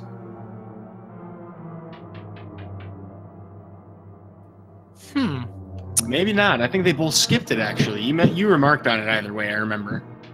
Makinx definitely did the world tour with the purple chest. Asathas did not, but he can mirror and flute, so at least it'll cut his time down. And Makinx going into Misery Mire, boy, I would say at this point then Asathas is a little bit closer to his true go mode. Yeah, that's good news for Asathas because he was eating a lot of time trying to find that hook shot, and with only Swamp Palace and, well, yeah, with only Swamp Palace and whatever he missed in Ice Palace available to him at this point, yeah, I mean, he's got to be heading towards this hook shot now, so clock is ticking here for Makinx to find those boots in Ice Palace. Yeah, it looks like Asathas is heading in to get his go mode item in the Swamp Palace. I don't know. I had to drain the swamp joke in there somewhere, but I just put it in. That's all right. I mean, we've only had to do it, once so far in this race. So, well, yeah, once for each runner going into this dungeon. But Asathas, remembering the Bombos tablet, will actually opt to check that first. So, delaying the inevitable, seeming to bank everything on not having the hookshot in Swamp Palace. Little does he realize he's not really as far behind as you might think. I understand the position Asathas is in because, again, as you were saying when I said, what are the chances that the hookshot will be in its vanilla location, or at least its vanilla dungeon? And you said, well, very low, and there it was. And in his mind, he's got to be thinking a similar thing, but at this point, I think we've run out of options. Yeah, from everything I can tell, unless there was like Bonk Rocks or... No, I think they did all the boots locations. Yeah, so Asathas, he must have exhausted everything at this point. This has to be it for him. Even though we know that this is where it is, from his perspective, this has got to be it. Yeah, I mean, at this point, we are reaching the end of possibilities. Makinx soon will be there as well. And Asathas is about to hit his go mode.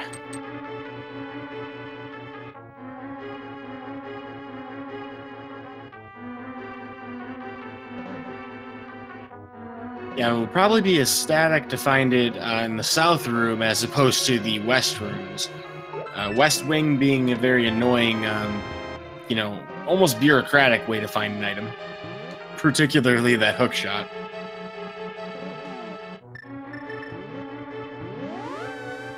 Good news here is he's going to find that hook shot, and then he's going to go ahead right to the back of Swamp Palace. He's not going to... There's our last shield. He's not going to have to check any left side, and get a quick map check from Asathas, maybe just... I'm sorry, from Makinx, just perhaps confirming indeed those pendant layouts were. I know that sometimes if I'm trying to think about, hey, where in the world would I actually be checking, for something, sometimes that kind of crosses my mind. If I open the map, maybe I can get a visual sense of where I've been and where I haven't. But that was a really quick one, so yeah, I mean, it sounds to me like he was just making sure which medallion was which. So it would seem that the green pendant actually weighed into the decisions of both these runners to complete these dungeons.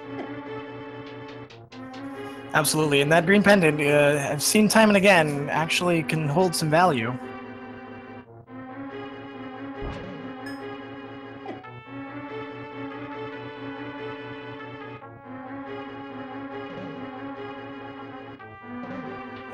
Gentlemen, at 1 hour, 28 minutes, and about 6 seconds, Asathas is in go mode. And of course, we know where Makinx's mode will be. As soon as he makes his way into Ice Palace, he has potential to start his run, if you know what I mean. Gotta go fast. And those boots will help significantly. I don't know what it is with, fiction and red shoes, but sure seems to be a theme, but we're not in Kansas anymore.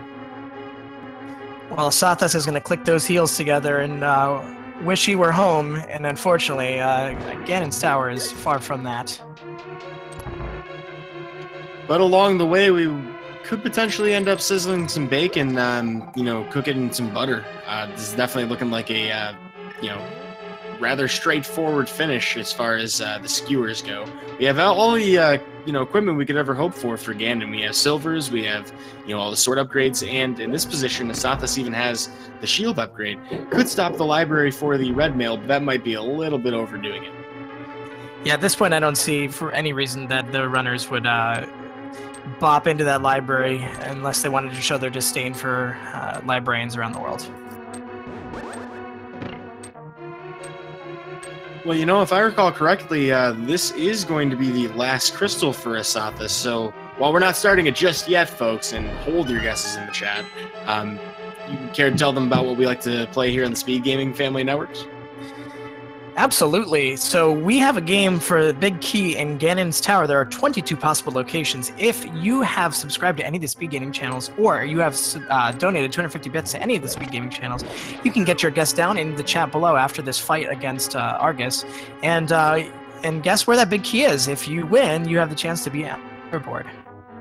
Yep, so you're going to want to wait for the start command. When you see that, you'll be able to put in your guesses, and then you know, if you are a sub or make that donation, you do have, you know, a chance to be in the leaderboard. But of course, feel free to join in if you don't. Either way, we'd love to have you, you know, play with us.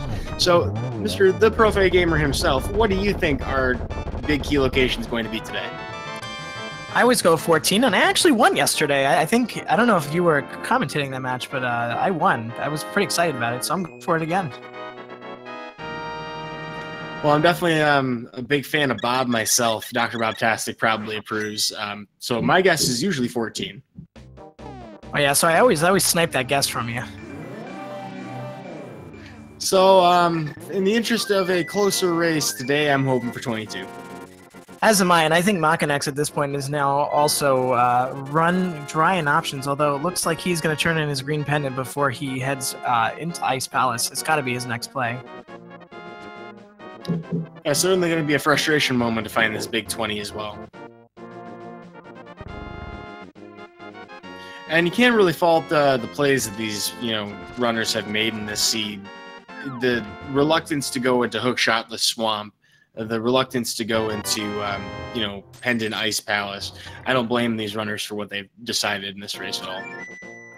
Yeah, this seed certainly pulled them to hither and thither, so certainly they made the best choices based on the information that they had in their best judgment. So Asazas is going to be entering Ganon's Tower quite soon, so get those last guesses in before we stop the game. Yep, as soon as we see him enter the basement, we'll cut it off, and that will happen for us a little bit before you, so last couple of seconds here to get a guess or two in. Yeah, last call. We're flicking the lights on and off, and about to make closing time here. You don't have to go home, but Ganon's Tower is here.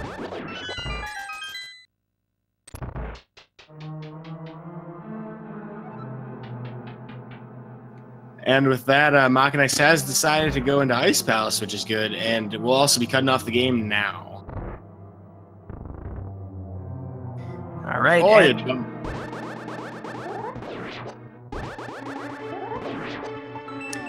So we can't use those two little keys together to make a big key. So 1 and 2, key and key, and Asazas is going right side.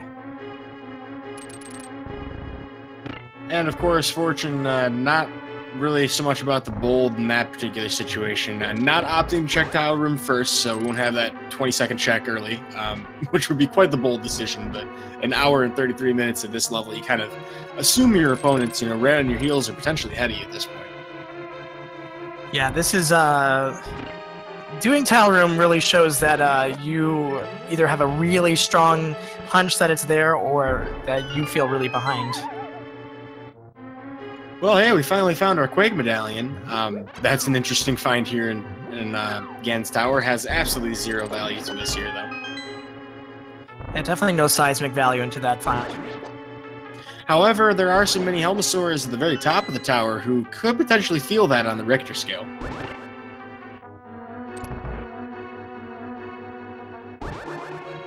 Yeah, that joke was a little shaky.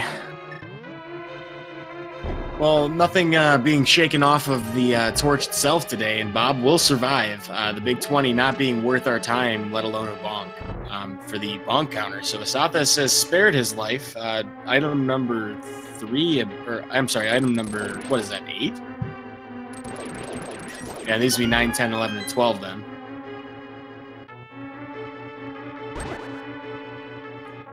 Yeah, so we found the big key in math. I had 10, but I may be wrong.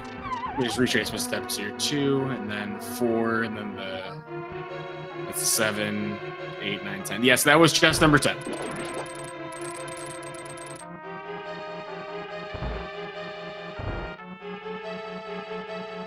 So Rave is 10. Congratulations for guessing 10. You are gonna win this game for today. And congratulations on your entrance to our leaderboard.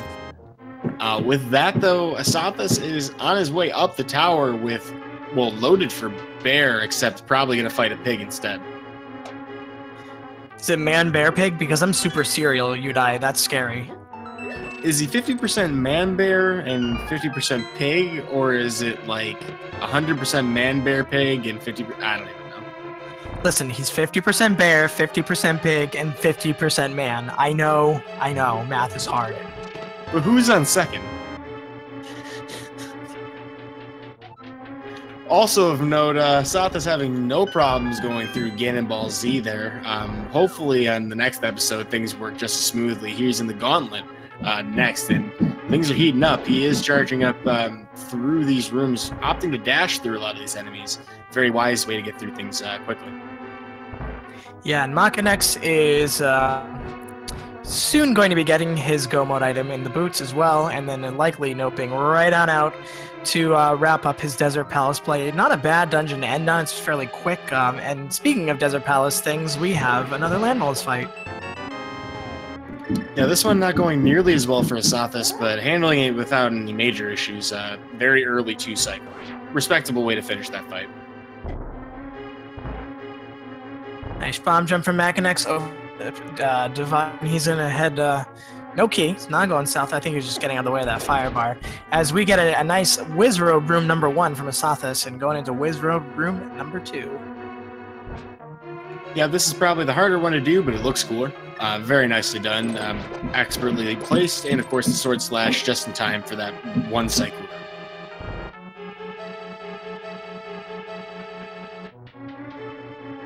Running a bit low on magic, Asazas is, so we'll see if he, I think he's got a blue pot to definitely stack up on his magic and finds another one, so I didn't actually know there was one there. I believe the number of blue goos is 2 today, actually. They found 2 in just plain drops. Nobody's actually been to the potion shop at all, I believe.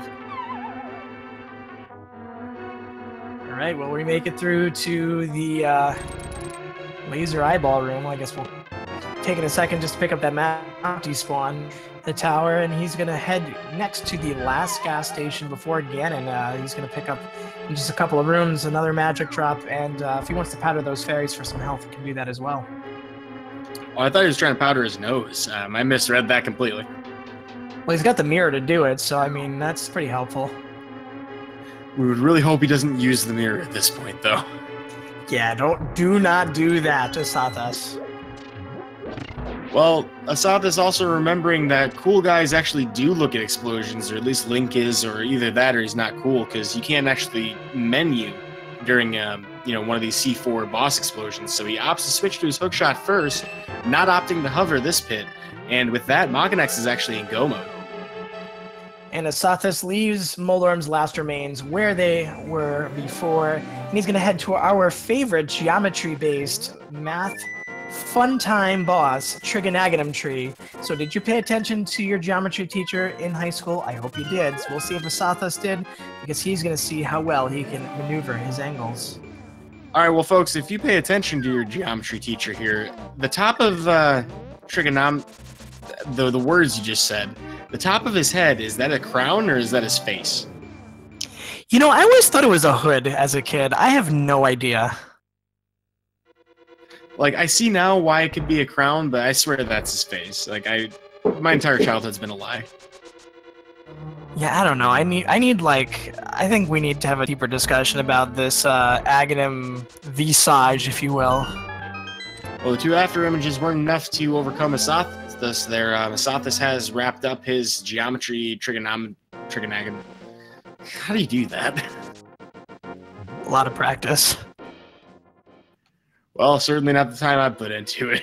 But with that, we got a Ganon fight, and this is about as cozy as it gets. So, as I'm sure everyone watching probably realizes, this is obviously Asathas' race to lose at this point. But looking like a pretty straightforward Ganon fight ahead of him. Yeah, with that gold sword, the silver arrows, we got at least a blue pot to burn. Blue mail, I mean, there's not much of a scary fight to be had, but we are starting out with the line from Spaceballs, one of my favorite films. Well, so I feel like there's a missed opportunity, though, if we're going to make Spaceball references, you know, not ridiculous speed, but just a ridiculous seat. Listen, that joke was ludicrous. Hey, moving on to Plaid. You must have combed the desert for that one. Well, Makinx certainly in that particular, status right now, he's going to take on his Limolus 2 fight to get his last crystal, actually. So he would be on his way to Ganon's Tower after this, actually. So all things being said, a lot of runners, their opinions out there are going to be that, hey, if my opponent's in, Ganon's Tower, or if I'm in Ganon's Tower and my opponent finishes, not bad overall. Definitely curious to see if Makinx is going to have any thoughts on that to share, because this could have been a much bigger split. Ooh, just missed that torch glitch for Asathas as Makinx gets his 7th crystal. Is going to head up the tower, but saving a gigantic series of falls. I think Asathas is going to pull away with this win, but it is not over till it's over. Yeah, we've definitely seen it in this tournament. That is shot 4, so he just needs to not fall off the ledge.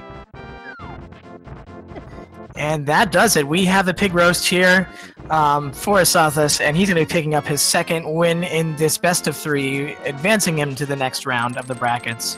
GG to Asathas, bien hecho, as they say in his native Spain, and we'll be looking forward, hopefully, to seeing him in an interview. Yep, and with that, he has crossed the finish line into the Triforce room with the official speed racing TV time of 1 hour, 41 minutes, and 2 seconds. And let's see what is going on Makinx's side.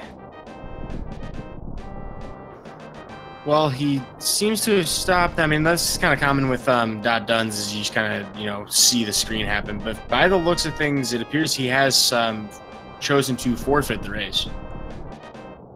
Yeah, it does look, and if there's on a 15 delay, we commentators like to keep that screen sort of minimized to give us as an exciting race as for you. It does look like Makinx has forfeit in the race. However, not, he put in an incredible effort. It just, this seed was pretty interesting, to say the least.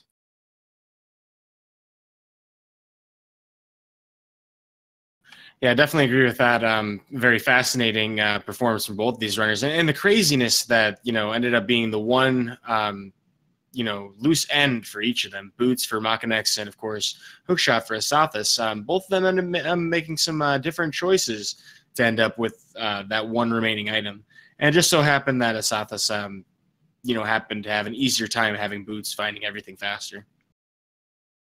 I mean, regardless, this seed was incredibly exciting. There were definitely some really great moments for both of them. And, they worked very hard to get to this point in the tournament. So certainly they are both incredible runners, not a slouch in the bunch. Please do follow both of these runners. Well, we're going to check real quick with these runners to see if they're interested in an interview. I'm definitely curious to see what their thoughts are on this, both this race and this series.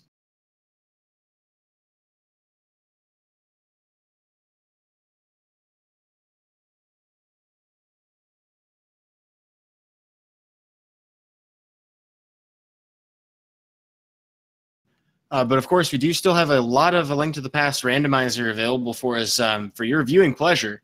Plenty of races coming up ahead. So while we're waiting on these folks to join us here for a quick interview, well, actually, do you have the schedule up right now? I do. Let me go ahead and read some of those matches while we are waiting.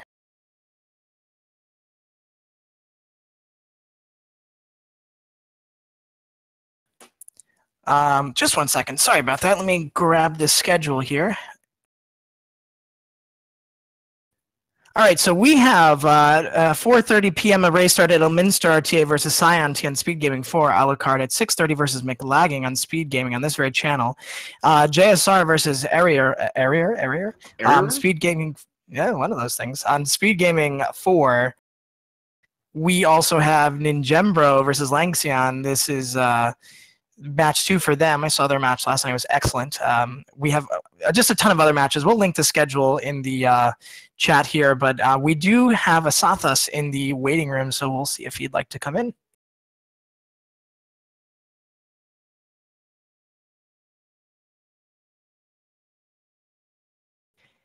Enhorabuena, asazas. Muy bien hecho.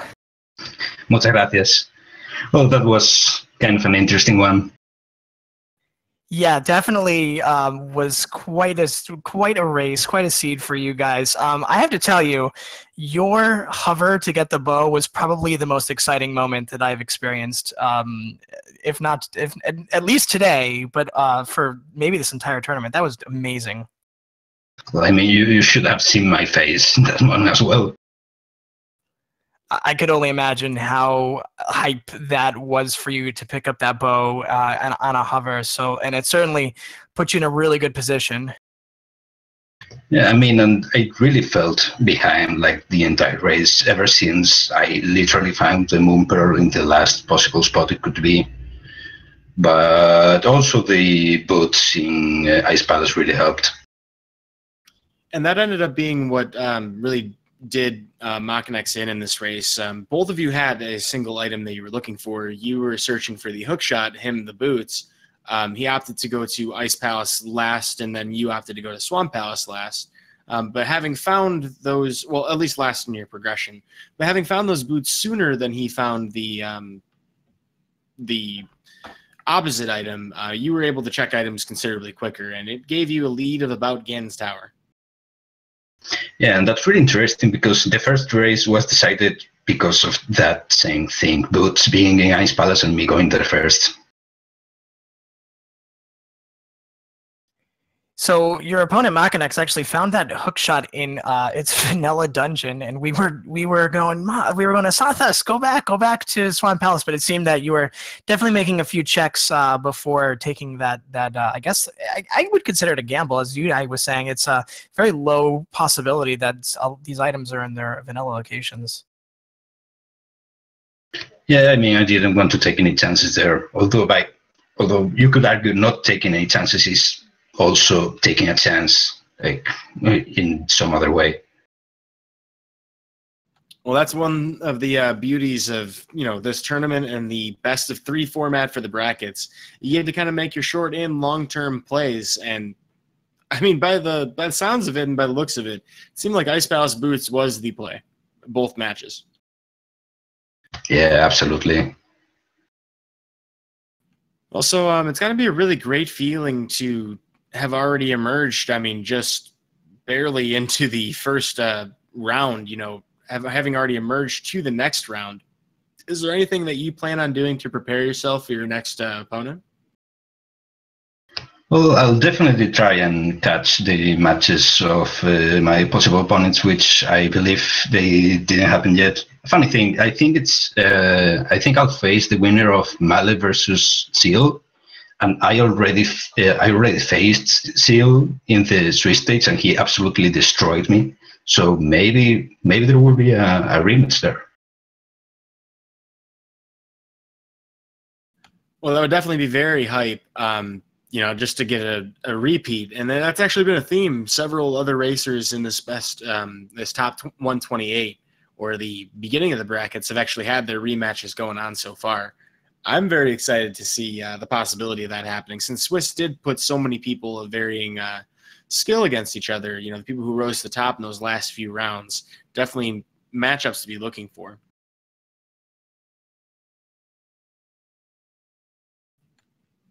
As for this seed, though, I mean, I gotta say, I mean, Perfect Gamer already mentioned it, but just the tenacity. I know that you were trying those hovers several times, but like, how many hovers would have it have been or how many attempts would have been the point where you would have said, no, I'm just not going to bother?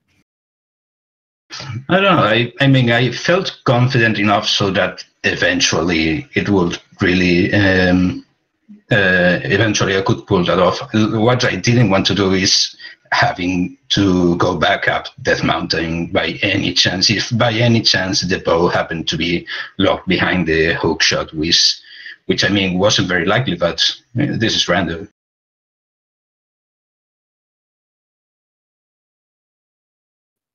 Yeah, I mean that was a huge play to hover, which in and of is an incredibly difficult maneuver and darn near impossible for plebeians. But you pull, as I was saying, tenacity, and it paid off in spades. I mean, you it just really set you in a really great position. And had you had the hunch to go right into Swamp Palace soon after clearing the dungeons, you could. I mean, this would have been an incredibly fast finish for you. Yeah, it really did. What it really saved me was like just checking the back of pod, just because the way the keys were laid out.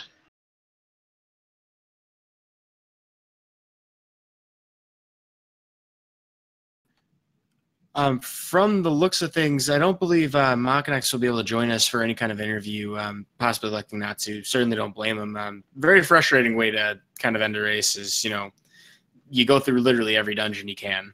And for what it's worth, both of these runners clearly clearing these this whole seed out very quickly. I mean, to finish in 141 or to even get up to Gan's Tower with a near 100% completion, kind of nuts in my opinion. Yeah, in any case, good game to Makin, of course. Oh, it does look like Makinx didn't get an invite to the interview, so let me see if I can fashion something up, because we certainly do want to get him in here as well. Definitely. I would love to hear both of our runners' opinions on this race and the series. But folks, definitely want you to catch all of the randomizer action. And while we're waiting on potentially finding out about that interview, I'd like to encourage all of you to follow all of the Speed Gaming channels, Speed Gaming and Speed Gaming 2 through 6, and of course ALTTP Randomizer and ALTTP Randomizer 2 through 4 to make sure you catch all of the tournament action. Here in this top 128 round of the brackets, there are a lot of matches going on with best of threes for each of these competitors. So we are probably going to be extending that to quite a few of the ALTTP Randomizer channels. I even see a match at 7:30 that's on ALTTP Randomizer 4. As the Profe Gamer already mentioned, there are quite a few matches on for tonight. I count pretty much 10 more going up, starting through 11:30 p.m. Eastern Time. And then, of course, if you loved the show that these two runners put on for you today, I definitely recommend giving both of them a follow as well, whether you're following them for this tournament or for their own personal channels as well.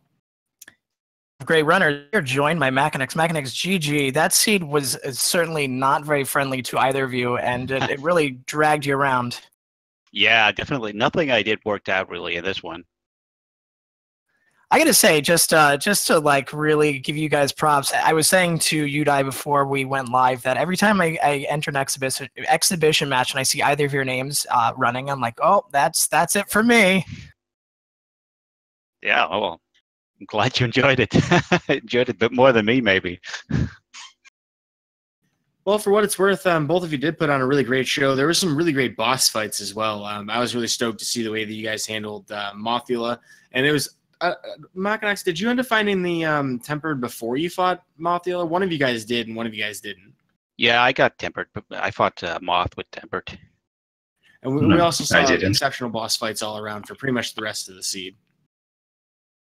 Yeah, well, the boss fights become pretty easy with tempered or gold sword and silver arrow. So I was also very interested to see that both of you picked up that gold sword very quickly.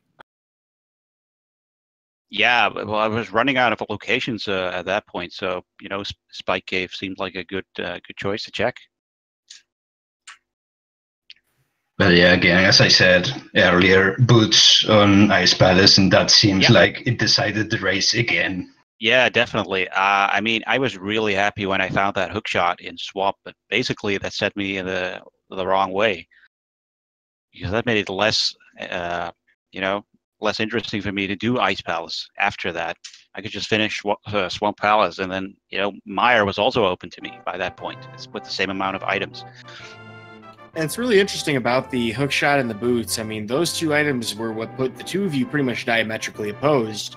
You know, one of you looking for hookshot and Swamp Palace, avoiding that to death, and Makinx, you know, not finding the boots in Ice Palace, avoiding that to death as well.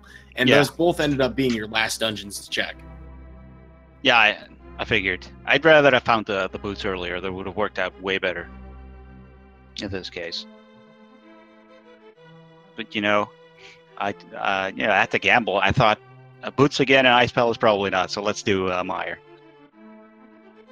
because we had the boots in the other seat as well in Ice Palace. I ended up clearing Mire as well, but with the boots, it's it's a lot faster. I goofed around a little. I mean, I forgot what pendant Mire was, so I mirrored out to check and then went back in when I saw it was a green pendant. So those were some costly mistakes as well. By the looks of things, though, and definitely going to echo the sentiments the Profe Gamer just mentioned. Both of you obviously great contenders as far as this tournament, and of course, the weeklies that people do participate in. I wanted to ask you, Makinx, I believe you do other randomizers as well. What are your plans for Link to the Past randomizer going forward? Well, probably going to take a break from it for a while. I mean, I've done a lot of races in the past few months. This tournament's kind of draining on me, so I'm kind of happy to be able to take a break from it. I'm also bummed that I'm out of the tournament, of course, but just going to focus on some other things, I guess. Maybe play the Metroid ALTTP combo. I like that one as well. Yeah, I've been really stoked about that. So, I mean, that's definitely something I would love to see happen. If you end up doing that, I'm definitely tuning in. Yeah, I did that daily race yesterday, but I ran out of time. I had to go to bed, basically. It's a little late for me. Well, it's either that or Ocarina of Time randomizer. Both of those that's also picking up steam. Yeah, I'm really going to get into that as well, yeah. Yeah, that's definitely interested. The only problem is that it takes like 6 hours to finish the seat. Yeah, I was gonna say that takes a significant time investment in order to complete. But I've been watching a lot of runners do it, and I think you two would be excellent additions to that bevy of runners. Yeah, I'm definitely gonna get into that. It's very interesting. Well, it just goes to show how much the randomizer bug has caught on, whether it's here, there, different game, this game, and even with the puns, we've had a selection of them. You guys might find this VOD pretty, punny overall. I'll check it out. Yeah, I should actually finish Ocarina of Time before diving into the randomizer. Probably, that helps, yeah. Nah. I think so many people, surprisingly, have never played the vanilla game for A Link to the Past, and they jump right in, and they just tear it up in their randomizer. So certainly, I don't ever know that a vanilla game. I mean, it certainly helps a lot. Yeah, I think they've watched a lot of seats at least. I mean, more so than for OOT, of course, because that is only just catching on. Hey, your worst case scenario is something's locked behind 50 Skulltulas. Yeah. Oh my God. Yeah, I forgot about that. I don't know those from memory. Where all of them are. Hey, that's one of the nice things about A Link to the Past. This is a very easy game to remember. Definitely a lot easier than OOT. Yeah, for me anyway. I don't know. I played this a lot more. Yeah, I definitely agree there. Yeah, but still, I'm gonna go try it. So I think both of you are Europeans, so it's pretty late for you right now. So I won't bug you anymore with any more questions. Yudai, do you have any more questions?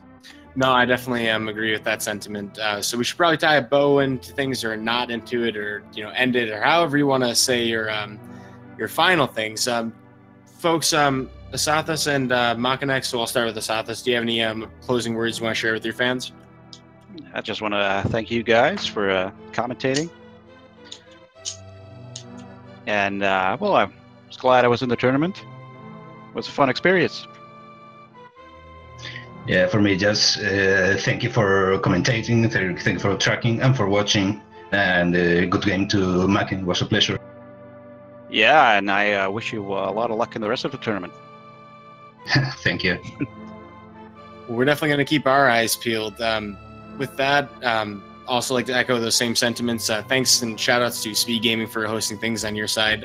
Lots of work goes into the background of that stuff.